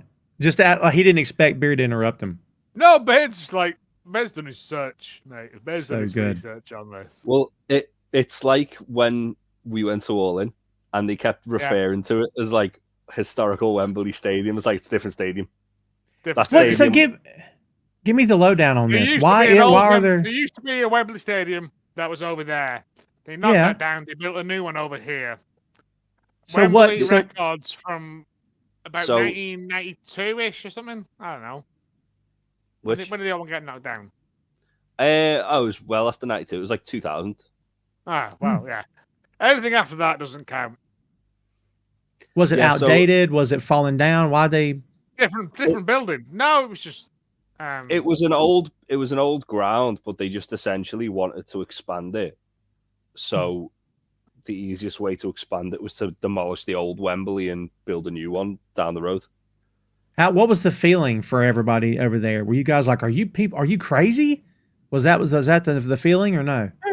I mean, I think by like within what you mean, like within them demolishing it. Yeah, because it'd been there, I assume, for a hell of a long time. Do you know what I mean? So it's 8,000 yeah. years. It's England's like international home ground. Like a lot of like international like teams, their home ground will just be like a ground in the capital city that a club team will use. Like France, for example, is the Parc des Princes in Paris, which Paris Saint-Germain also use. Wembley is like England's actual home ground. Like only England use it. With the exception of when Spurs got their new ground built and it got delayed, so they had to use Wembley. But don't worry about that. Other than that, it's used for FA Cup games, League Cup games, usually the FA Cup semi-final and final, and the League Cup final, and then like a couple of other like playoff finals and stuff like that. But I think when it got demolished, if I remember rightly, it was because the capacity of the ground was smaller than some of the Premier League teams, and they wanted like the home ground of English football to be in the biggest ground in the country, because money. Yeah, because we're all pricks. Which is why now they built that new Wembley, and I think that opened about, I think it was about 10, 15 years ago. May have been less. Just double check the date. But I mean, it's massive. It's the biggest stadium I've ever been in, for sure. Well, I will say, for like Wembley, if I was in Wembley watching a football match, I would be like, okay, I can pretty much see everything no matter where I was sat. Like, it's designed with fans in mind. Yeah. Like, it's only with wrestling and stuff where they put artificial structures in there and stuff that it becomes something of a difference. But yeah, I like Wembley. It's definitely designed for more like concerts and things on the pitch as opposed to a wrestling show, for sure. But it is good. So it was 2007 that one opened. Oh wow. And prior to that, Wembley Stadium was from 1923 to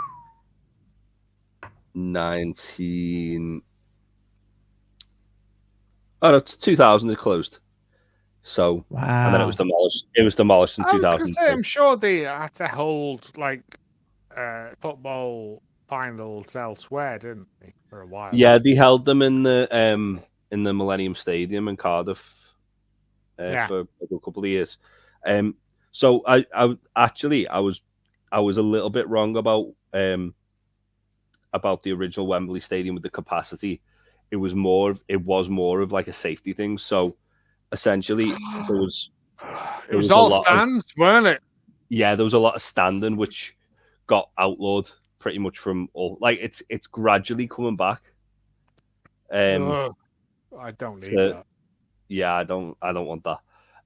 But it is gradually coming back. But essentially, it was like you could have 82,000 in the original standing capacity, which was later boosted up to 125,000, and then 100,000 seating. Yeah. Which the current just measure everyone's weight as they come in and go. You stand on the fat side. Yeah. So the current Wembley seating for a football match is 90,000. All seating, by the way, all seating. Yeah, and it's all seating now. And so it's 90,000, and then I think when they've got the floor seating as well, that would add another 8,000. Yeah. No, just 8 seats. Oh, just 8. 8 seats. Just throwing spotted around. Yeah, it's folding chairs. Sitting there going, it's just folding chairs. Come on, when's CM Punk coming back? It's just a folding chair. Yeah. I was curious, so I'm glad I asked. What kills me, guys, in this spot here, I say spot. See that? It's pro wrestling stuff. In this scene is that Ted not only didn't know that about the size of the pitch, he also didn't realize that Queen didn't play here. That part's not a big deal killer. But guys, here's what I'm asking. I love the Ted Lasso. Go on. I was gonna say I love the Ted Lasso character. I love Ted. I'm a big fan. But you're the coach of this team. Do you guys ever felt like the character at any given point? Did he ever learn? Because to this day, he doesn't know what offsides is, why the penalty happened. What? Isn't that crazy? Up to this point, he doesn't know what offsides is, but he does learn it in the end. But also, he does say this is the Wembley Stadium that Queen apparently did not play at. They had to correct him, though. They corrected him. Did they? I thought he said yes. They did. He says it. He points over to the goal and he goes, Freddie Mercury played right over there, and Beard goes, I watched him play over there. It's like, no, you didn't. Yeah. Yeah. Crazy. Yeah. But I mean, I've watched a different cut then. The thing is with the players, it doesn't matter that it's a different ground. It's the heritage. The name. Yeah. It's name value alone. It doesn't matter that it's moved like down the road from where it originally was. It's always been. I don't know, Jay. I don't want to speak, but it's England's ground. Yeah. Playing there is a tremendous thing to be able to do. Yeah. It just it blows my mind that the character, if any of this were real, he never. It's weird to me. How much of this is Ted knowing this, and how much is Ted of him just doing it so other people can feel better over him? I didn't know that all football pitches weren't the same size. I thought they were all the same size. Know. No, that's what I'm saying. I didn't know that. Because there's different don't think that's teams. Fair. Well, it's why there's obviously the home and away advantages, because there's different teams that will have longer pitches because it suits their style of play. And then there's Ratcliffe Borough near me. Their pitch slope has an actual slope. So is Newcastle's. Yeah. No, Newcastle is built on top of a hill, so but Pack's from Newcastle, so I'm not going to get into a beef with them. Oh no, you don't want to do that. No. That Pack will find you. Where is Pack? He's walking around Newcastle eating all the festive bakes in his full gear. In his little pants, just smashing cranberries. I still can't believe he did that video in Newcastle in his pants in December. Tells you. That's why he's the patron saint of our podcast, mate. Because no other man would be lunatic enough to do that. That must have been so cold. Park doesn't feel pain. He just rubbed some Greg's pasties on his nips. He was fine. Yeah, he doesn't feel anything. He's not from this planet. Anyway. Yeah, you have to be human to feel pain. episode. Park is not from this planet. He's not of this earth. That's true. What's cool is that before they leave the pitch, Jamie stops and yells Richmond, which is a nice touch. Richmond! Yeah. That was good. We go to game day, kids. We're finally here. Have you been tracking the time? Again, this show's not about football. What can I tell you? It's really not. But the crowd is singing along to Blue Moon by the Marcells, and the fans are singing along. You guys love to sing in sporting events, man. It's kind of cool because everyone's usually together in uniform. And over here, everyone's dumb, and they just chant weird stuff instead of singing. And Thing is, I'd rather go to a wrestling event and sing Judas at Chris Jericho than I'd rather sing Blue Moon. Weird. Is this a Man City thing, Jay? Yeah. Yeah. I know that. Yeah, and I'm an idiot. a lot of football clubs will have like a song they play when they're walking out on the pitch. So Man City, Blue Moon, Liverpool have "You'll Never Walk Alone" by Jerry and the Pacemakers. Who, ironically, all have pacemakers now. Yeah. West Ham come out to "I'm Forever Blowing Bubbles," which is why when we see them, I think at a later point, there's loads of bubbles on the pitch. Yeah. There has been stuff this weekend with people playing Cult of Personality. Well, Arsenal actually play wrestling theme songs because they're... Yeah, I know they do, and I'm quite on board with it because they did do a lot of Bray Wyatt stuff after Bray Wyatt's death, and I was like, fine. For the whole of half time, they played all of Bray's entrance music, which was quite cool. I caught some of that, yeah. Everton have Fandango's theme for some reason. But also, really? Yeah. Weird. Also, they come fucking ace. So they come on the pit. They come on the pitch to Dan Busters, but then Fandango did like a tour of Everton, and he gave him a shirt, so now they play his entrance music. That's amazing. I love this shit. Interesting. I'd say every day's a learning day. I'm trying to think what are the songs. Newcastle come out to "Local Hero" by Mark Knopfler, which is just like a really good saxophone. So, whoa, Yeah, whoa, massive. no. Whoa. Can we not? I enjoy it. Why are you not coming out with some for proper Geordie, like Jimmy Nail coming out like she's lying? We sing the Bladen Races. Right. Can we get back to this? Because this is getting way off topic. This is upsetting Joe so much. This is for Two Nations Under 10 After Dark. It won't be hidden behind a paywall, but it'll be hidden behind a wall. You have to fight your way around. This will make the anthology cut of the series. So there you go. What's cool is not cool, but awkward, I should say, more awkward than this, is Jamie's dad and his two idiot friends pushing their way through the crowd to get their seats that they didn't deserve at all. By the way, Kieran O'Brien as James Tart is great. You're supposed to hate him. He's fantastic. He's obnoxious and just a dick, like Jamie said. And you can tell everyone around him, they're all like, oh, these three guys. You notice that it looks like they snuck booze in because it looks like he's pulling something out. Yeah. Dude. Right. Good luck doing that in Wembley. Oh, I'm sure. Yeah. Oh, mate. Good luck doing that one in Wembley. And of course, Jamie's dad is right. He's sat in like a pretty nice spot. Mm-hmm. Oh, but he's sat near like all the old people. Is that a section in football? So he's been put down. If Higgins put him down in the VIP bit, what that usually is like players, like friends and families, but also like because I was wondering why no one was just like. I wondered why no one was kicking the fuck out of him. To be honest. No, it will. But It'll be. he also knows that no one's going to kick the fuck out of him, doesn't he? Yeah. Well, Because they're all they'll old see it. people, and Yeah. As I say, a lot of the tickets there will be corporate tickets, so yeah. Hmm. there'll be people who are just there because they've got free tickets from. He like, comes the in, him and his mates doing Johnny Big trousers. They've managed to sneak 4 cans of lager in their trousers.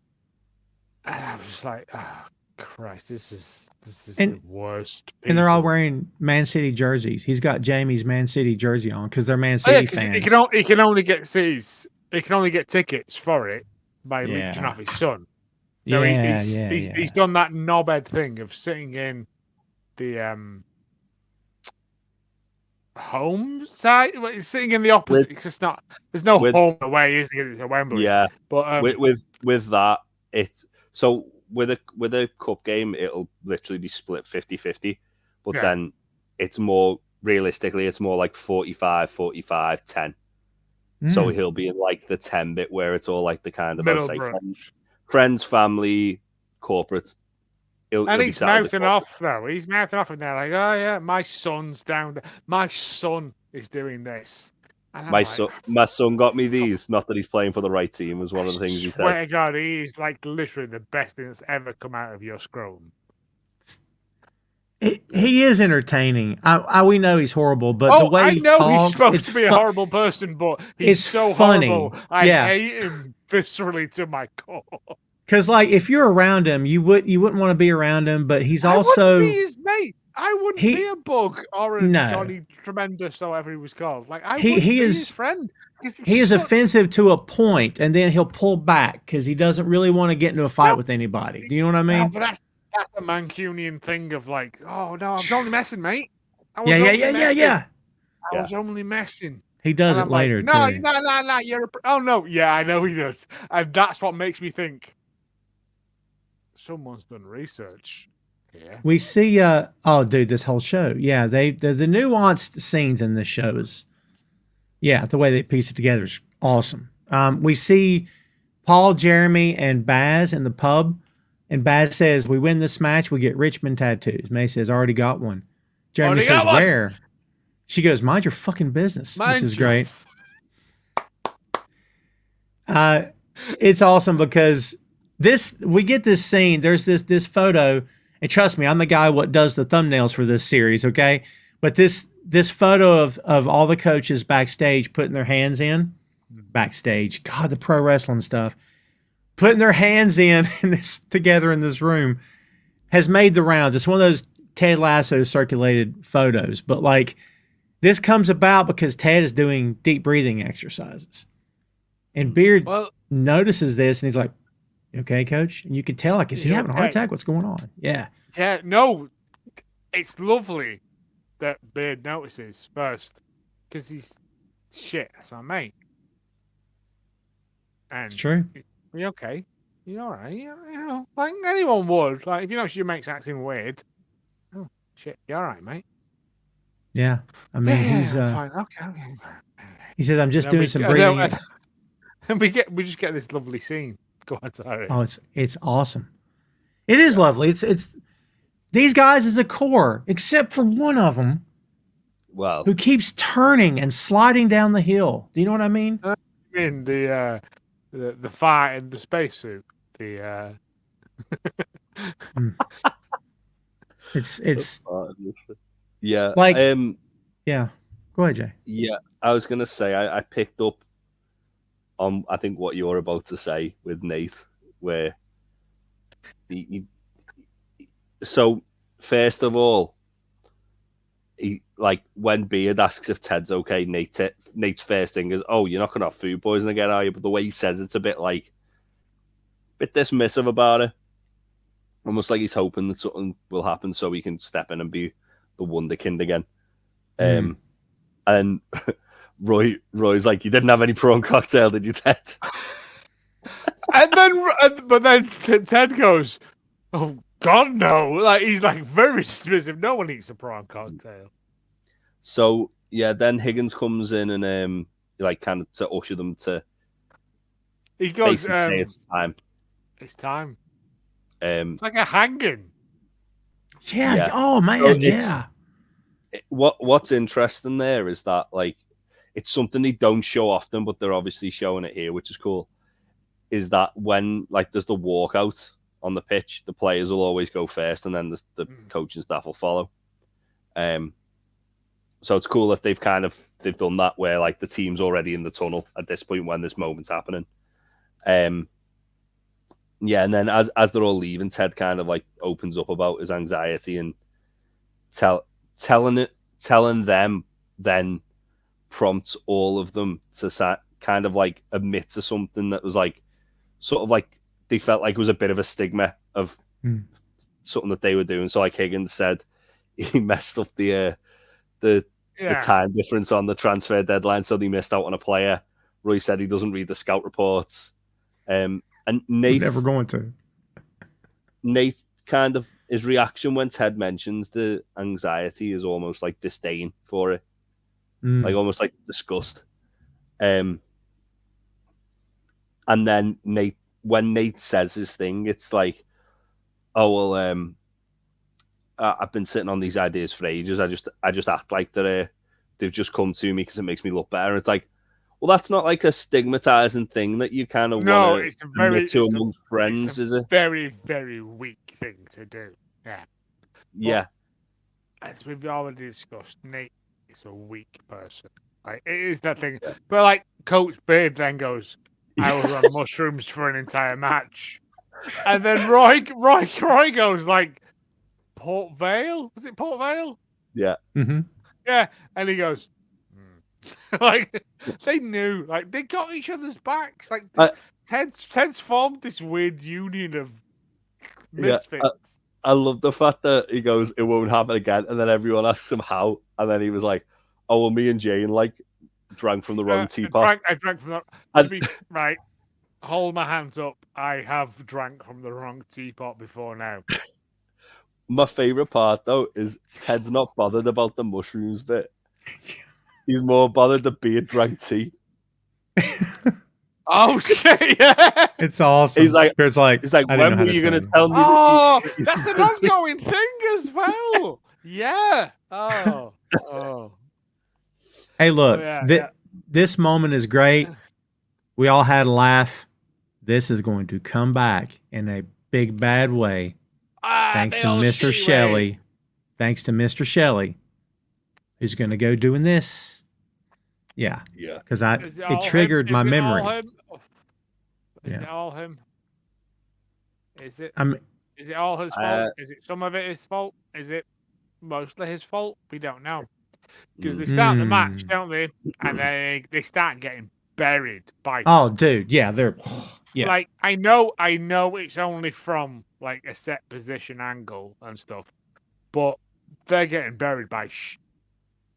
Big time. Oh, easy goals, I'll say. They're 4-0 down at half time, aren't they? Or 3-0 down? 3-0 down at half time. 3-0 down at half times. And like Beard is like yelling at him and Ted are in the and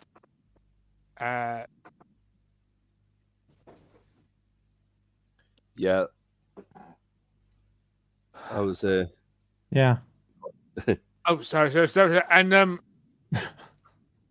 And Nate is like, it's never too early to park the bus. He does say that, right? And he's like, we can just sit back and rely on 3-0 down, like as a win. And Coach Beard, I think Nate's wanting to go back to that tactic that helped them in the last game against Spurs. That's it. That's exactly it. He's like, it worked for me before, it worked for me again. I'm a magic boy. Because Ted's got Beard in one ear and Nate in the other. And this is where like the dissension starts to sort of creep in because Ted just kind of brushes both of them off and starts trying to like uplift the players. And doesn't actually make a tactical change. Yeah. And you see that Beard isn't happy about this. Nate certainly isn't happy about this. No. Then it goes to the second half, obviously. Richmond score an own goal really early on. And who is that guy that scores the own goal, by the way? I think he's just one of the sort of like background players. Jeremy Rastafari. Yeah. Yeah, he wasn't anyone I recognised. And No. Nate pipes up and gets in actual Premier League referee Mike Dean's face. I swear to God. Yeah, good. this made me chuckle when I was like, that's Mike Dean. Yeah. Calls me Dickless Wonder. When you wipe the shit out of your eyes, you Dickless Wonder. And he comes over. And I was like, is it like wrestling where referees can like banish people from the sidelines? And it turns out there's been countless examples of this throughout the years. Yeah, so Nate gets a yellow card and sent. He doesn't get sent to the stand. He just gets a yellow, not a red. But he gets a warning basically. He goes down. He sits down, and Roy like sort of pats his arm. Roy shows him a bit of respect here. Roy's like, okay, yeah, you fucking, like, you're wrong, but you. Well, Roy probably fucking hates Mike Dean. Let's be honest. Yeah, that's fair. Yeah, that's fair too. Yeah, then almost immediately after they get a penalty, which was never a penalty. Never a penalty. Oh, lightest handball I've ever fucking seen. Well, Chris and Arlo are on the call, and Chris says Mike Dean's not going to change his mind after you called him Dickless. Yeah, which they wouldn't have been able to hear that, so I don't know how you know. But yeah, it's one of those things. It's never a penalty there, and that was a little in joke where people have accused referees of, if like you say something to them, they're going to punish you, and not be impartial in the job. Which, I mean, I've certainly been on either side of that one. Happens in this country all the time. Yeah. Yeah, it was never a penalty, that. But after the match, obviously the whole team's dejected. Again, do you notice they're all sat round like in the dressing room, and Will goes, even though Nate's been a piece of shit to him. I swear to God, this made me gag. Will goes to give him a drink, and he doesn't even acknowledge him. He just like. I miss that actually. Oh yeah. No. He goes around and he doesn't even go, nah, I'm all right. He just doesn't do anything. Ignores him. Yeah. And you could say obviously it's because he's like kind of crestfallen from what's happened, but also at the same time it's like he's a dick. Probably Nate just thinking he's above Will. Yeah. And well, a couple things here is that one, Sam is getting interviewed before the locker room scene happens. Really quick interview. And he sees Rebecca walking by and he smiles at her. He's trying to downplay it, but he smiles at her. And part two of this, when you go to the locker room, if you see Danny is favoring his leg big time. You see him, I mean, he constantly moved without saying a word. And you're like, Danny got injured before, right? Because when remember it was like he was inactive because of an injury and he was coming back in season 1. Yeah. So you're wondering, is he beat up? Because, man, it was like selling in wrestling where he's like, he kept doing this. And you're like, man, he got beat up during that game.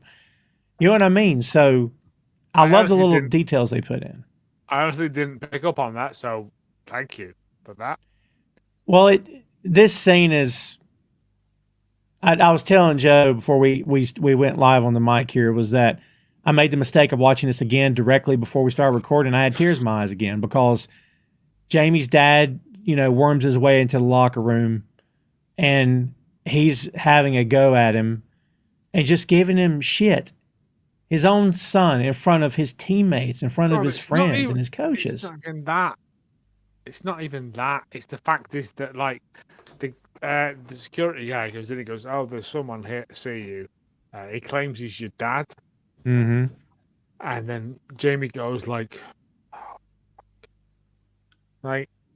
he's with all his mates. He doesn't want his knobhead dad coming in here. Like, but it's like, Christ, this is my dad. I know I've got to go and do this. So he's like, yeah. And then the first thing his dad does is come in and go, yeah, I told you he's dad. And like he like insults, I can't remember what he says, but he insults like the doorman, like the security guard, for like not letting him in. And I then he told you, literally, Dick. Yeah. oh mate, like we've spoke many times about the worst parts of this series and all the things that hurt me the most. But looking at this scene and then looking back at the scene when he throws that shoe at Jamie in like season 1, episode 8 or whatever it is, like it hurts more because of this scene. Because he comes in and he's acting like he's Charlie Big Potato, and he's like, "Oh, I'll sit you've won." But like, why would you go into another team's locker room when you've lost, when you've humiliatingly lost 5-0? Like that's humiliating. Yeah. Like I don't know much about sports. I know that 5-0 in American football would be a very boring match, but like whatever. But in British sports, like that's bad. Yeah. And so for him to come in, so for him to come in there and start mouthing off and like acting like, oh God, I can't comprehend it. I really can't comprehend how he would think that is acceptable behavior. And I know it isn't, and I know he knows it's not. And sorry, come on, take it away from me, please. Well, his dad's like, as Jamie said earlier on, every opportunity he gets to be a dickhead, he's going to be a dickhead. Mm-hmm. And I think, like, as you said as well, Joe, like he does the whole no offense, not trying to offend you, and all that. Yeah. As he's saying the stuff, I think Phil Dunster's acting in this scene is outstanding. Fantastic. He doesn't say a lot. It's all his face, but he's incredible in the scene. So yeah, his dad gets in his face and he asks if like Jamie can get like him and his mates on the pitch to take a few pictures. He goes, "No, I don't want to do that." And he goes, "What?" I was like, "I don't want to do that." And then he says something to Jamie, and Jamie just like knocks him on his ass. And Tom, do you have the exact dialogue? Because I'm guessing you do. I do. He says, well, let's see if you can hear this. You know that Ickle TV show you made? You made it easier for Manchester City to kick you to the curb. And look where you are now, twaddling about with a bunch of amateurs. No offense. And he grabs Jamie. He grabs Jamie and said, "Don't turn your back on me, you pussy." And that's when Jamie punches him. Fuck yes. Man. And Beard is like immediately. It's that thing though as well of him going, "Bunch of pussies." No offense. And he looks around and I'm like, all of those men are in elite physical condition. One kick to the face would kill you, you wino old shitehawk of a man, right? I think as well though, like they're letting Jamie just handle his business here. Like they know they can't step in. I was kind of like, why has no one stepped in for Jamie? Because he's a boy. He's a boy now, right? Well, and then I realized that this is things beyond. Yeah. It's interesting because, as I say, like also it pays off.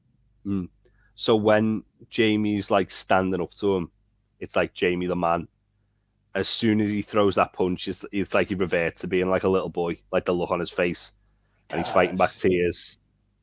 And then Beard grabs his dad and like drags him out, and then just slams his head against the door and goes, "Oops, mind the door, mind the door, watch the door." Yeah. I think that's not going to come back to haunt him. So I can't remember how this plays out. Obviously, we'll know a bit more from the next episode. But I feel like Beard's pissed off, not just about the game at this point. He's pissed off at Ted for not getting involved because Ted's just kind of stood there like a lemon, isn't he? And obviously we know why after this scene. But you think Beard's got like it comes across as if Beard's got a little bit of animosity towards Ted because of this scene. At this point, yes. Mm-hmm. But the most powerful part of it is Roy. Oh my Oh, God! yeah. Literally. Yeah. If we can somehow superimpose this bit of just Roy going and just hugging Jamie. Crazy.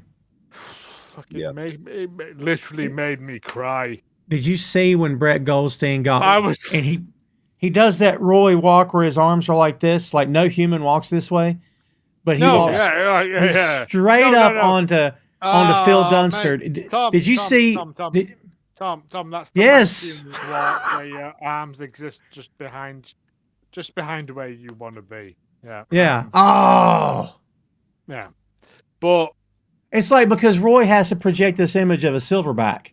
You know what I mean? He's the alpha male, and he has to put his chest out. You know what I mean? Bit there as well. Everyone in that locker room was like, "I don't want to be the first person to go and just hug him." Yeah. Like I felt like myself personally. I felt like everyone was like watching and just going, and then like. Did you notice when he came up on top of him that Phil Dunster, he reacted like this? Because it's Roy walking up onto Jamie Tart. And so Jamie Tart's instinctively like, oh, is he going to punch me? You know because why? they've never been friends. You know what I mean? Yeah. You know why this show is beautiful? For shit like that. Exactly. So good. Yeah. And also for the next scene, because Ted had stepped out, Jay, to call Dr. Sharon. And admitted the truth. This like okay, like we've got like Jamie doesn't like his dad, and okay, right, fine. But Roy's come and hugged him, so that's like a big thing for him. Like they're both friends now. And then it cuts outside to just Ted outside Wembley on a phone call. It cuts to Dr. Sharon, doesn't it? Mm-hmm. And she answers the call, and you don't know what's going on. And like she's like, "Oh, I'm sorry about the loss, Ted. Thanks for the bike. You didn't need to do that." And she again, like she's like, at this point, at this point, she's fully kind of like let her guard down and met Ted in the middle again. The Roy and Jamie meet in the middle. Ted and her meet in the middle, and it's just like. When Ted's not answered, and then she's like, "What's wrong?" And then Ted obviously reveals that when he was 16, his father killed himself.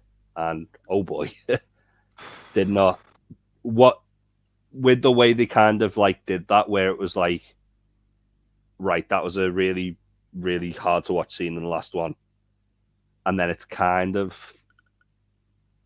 Is it coming back a bit to like maybe not lighthearted, but you know, a little bit more like upbeat, and then it says that it's like, oh, okay, yeah, this is big. And then she asks if Ted wants to talk about it. He says not right now. And then this is what like the kind of like final little like blow of the episode before we do get like a little bit of a happy ending, where. Beard comes out, and you can tell he's pissed off at Ted. I don't think he's pissed off at Ted. I think he's just pissed off at all of it. He's frustrated. I think he's definitely pissed off at all of it, but I think he's definitely got his issues with Ted in the scene. Because I disagree, but okay. Only because like he had the frustration with Ted in the match where he like. Yeah, falls over the barrier, and then Mate, Ted wasn't there. Did let Nate do a fucking training session before the big match? Like, yeah. Oh yeah, no, no one's at fault. It's through no fault of Ted's own, but I do think Beard is a little bit more frustrated with Ted than especially normal. With the So then Beard's basically. Says I'm not going on the bus. I need to walk this one off. Which the walk from Wembley to Richmond, I forgot to Google how long it is, but it ain't a short walk. It's not a short walk at all. Like getting It's from about, Wembley like, into London is 4-hour walk. yeah. I was gonna say getting from Wembley into London is like a 45-minute drive. Yeah. So yeah, Beard must have been walking for some time. Well, as we find out later on, Beard has a very interesting evening. We'll get to in next week's episode. Mm. Oh, I can't wait. I can't wait. I can't. I love that episode so much. When I watched it, I was like, "This is the worst episode," and then I've gone back and I'm like, "This is the best episode." Yeah. I mean, and I'm with you, Jay. I think Beard's pissed, but I don't think it's I hate this guy's guts. I think it's in season 1 when he showed his frustration in the bar and slammed his hand on the table. What am I doing here? Yeah. Why are we? I thought we were here to win. We're here to mold them into.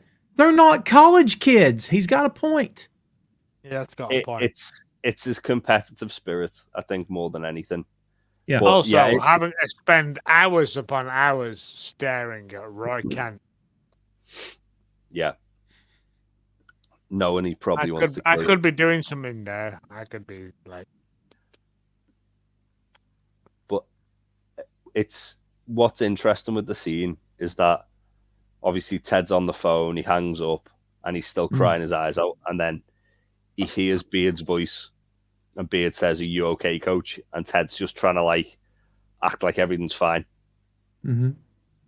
I think in that moment, if Ted had have kind of opened up to Beard a little bit more, that scene plays out differently. Is the point I was trying to make really, was that you can tell Beard's annoyed at Ted, but because of like the lack of like, just because the manner of defeat, and I do think as well because Ted didn't get involved with the whole Jamie's dad thing, but it only takes Ted just to kind of like open up to Beard there and just explain why he didn't, and then that could potentially be a different situation because obviously Beard walks off, flips Ted the bird, Yeah. and then Bird for the bird, isn't it? yeah. And it's when as well, like Ted's like kind of trying to have a normal conversation, like, "Oh yeah, Beard, it's your turn to get coffee tomorrow morning," and you can tell Beard just wants to get out of there. Yeah, Bird's not into that. I picked up on that way. He's like, Yeah, fine, whatever. I'm gone. I'm gone, baby. He stops him like 3 times. And you know why? Ted knows Beard's upset. And it's like, you want your friend to be good. You want him to be good with you. So he keeps stopping Beard to be sure Beard's good. But Beard is trying to hide it. It's hard for him to hide because Beard's like, "I'm not good." But what's funny to me is that he offered for Ted to come with him in the beginning. He said, "You want to come?" And I'm thinking, you should have went. Like, we wouldn't have got Beard after hours, but if the two of them had been alone for an entire evening away from the team, maybe they could have talked some things out. I don't know. I don't think Beard was ever going to be not going out to stomp about. Yeah. I think Beard just wanted to get away from everything at that point. Well, we do end on a good note here, kids, because Rebecca and Sam, sparks fly. I'm just saying. Of all the things that could have happened, this is the one thing I would have believed in. Well, this show, like we said in the beginning, guys, hills and valleys, highs and lows. We end on a high, because these two people they're awesome, and are they awesome together? We'll find out. We will. So we will. There's your tease. I really like Sam's post-match interview he does here. Yeah. This is one of those beautiful things that should be written about in like how to just write stuff. Yeah. where you don't have to fundamentally go, look at that over there. Like, just because it's so well done. What was the line? It's like, sometimes you have to go above your...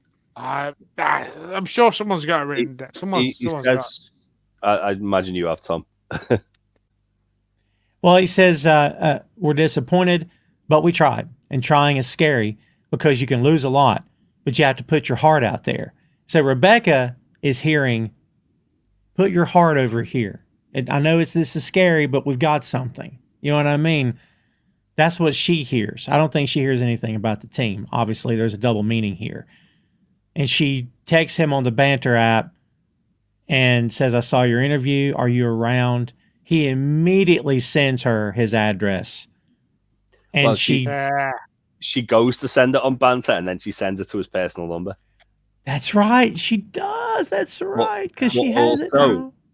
The other thing as well with this interview is that literally they deliberately frame it before that he looks over and sees Rebecca and waves at her. Mm-hmm. That's right. And then he starts saying this, and it's like, that's perfectly. And she knows because she looks and she saw him and wave at her. Yeah. So she knows it's as much directed at her as it is to the fans. That's true. Very true. Yeah. But she's going to go to his house, and she opens the door, and he's standing right there. And she says, why'd you send me your address? And he says, for next time. Because we getting our fuck on. Man. Sam's a charmer, dude. Are you kidding me? Oh, mate. If she hadn't have, like... He's the smoothest boy who's ever been invented. He would have just gone... Just knocked on the door. I'm a black man in a fascist London. I bet I play for a very posh football team. Does play for a posh football team. Yeah, this was such a tough episode, but I'm glad that we ended on a high note anyway. We don't know where it's going to end up, but that's why we're doing the show, kids, because we'll all find out together, or you'll find out again, and we'll find out again. It'd be a combination of the two, but that, ladies and gentlemen, is episode 8, season 2. So there you go. Good stuff. In the grand scheme of things, Joe, and we'll use this as our takeaways, right? In the grand scheme of things, how important do you think this episode is for the characters anyway? This episode contains a lot. Can we retake this? No. Fucking hell. This episode is...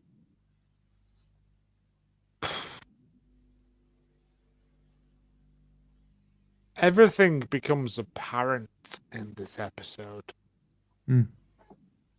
Like, Dr. Sharon can no longer hide behind her fake intelligence. She has to just deal with Ted on her actual axis. Like, the whole thing is just...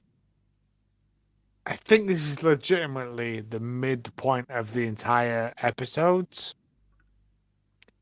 I can see that Jay is now checking that. I think it is the midpoint of the entire series, yeah. This is episode 18. Yep, and there's 34 episodes total. Yeah, be about right then, wouldn't it? Yeah. This is the tipping point. This is where all the things that need to come into play.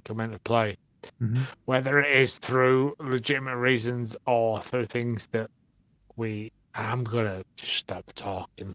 Sorry. I feel like I'm just saying lots of stuff now for no reason. That's all we all do. We say lots of stuff and hope the audience gets it. I feel like I've reached a point with Ted Lasso where I cannot say any more about how much I think it is legitimately one of the greatest shows ever made. I watched the episode today, and I completely forgot about all the Roy hugging, just walking over and hugging Jamie, and I literally started crying. I couldn't stop at my desk at work. I literally, I thought, I don't want to live my life like this. So good night. Jay, take it home from me, man. What do you think?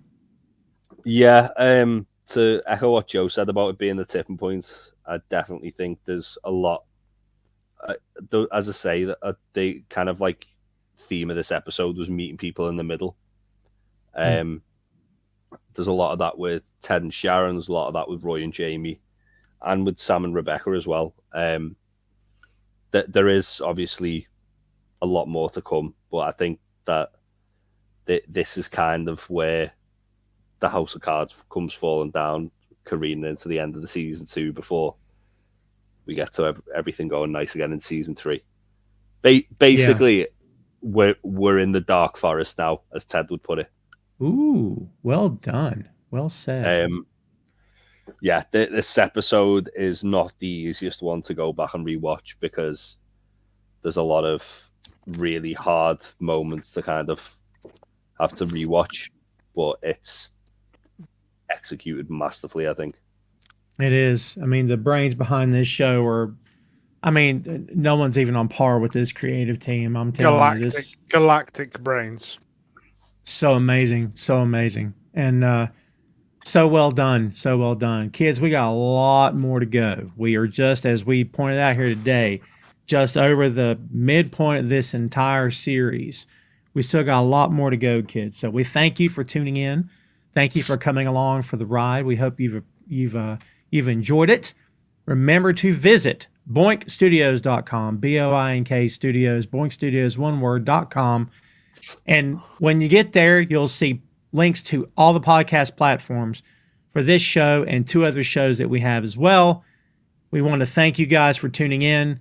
When you go to that website, not only when you get those links, you'll also get social media links and links to Joe and Jay's podcast as well. So everything you could possibly hope to get, you can get it right there, including this show. So check us out. We appreciate you very much. Share the show on your socials. Follow everywhere that we are. Thanks, kids, much. Be on the lookout for episode 9. Episode 9's coming soon. Be ready. Joe's ready. We hope you guys are ready. And hang on.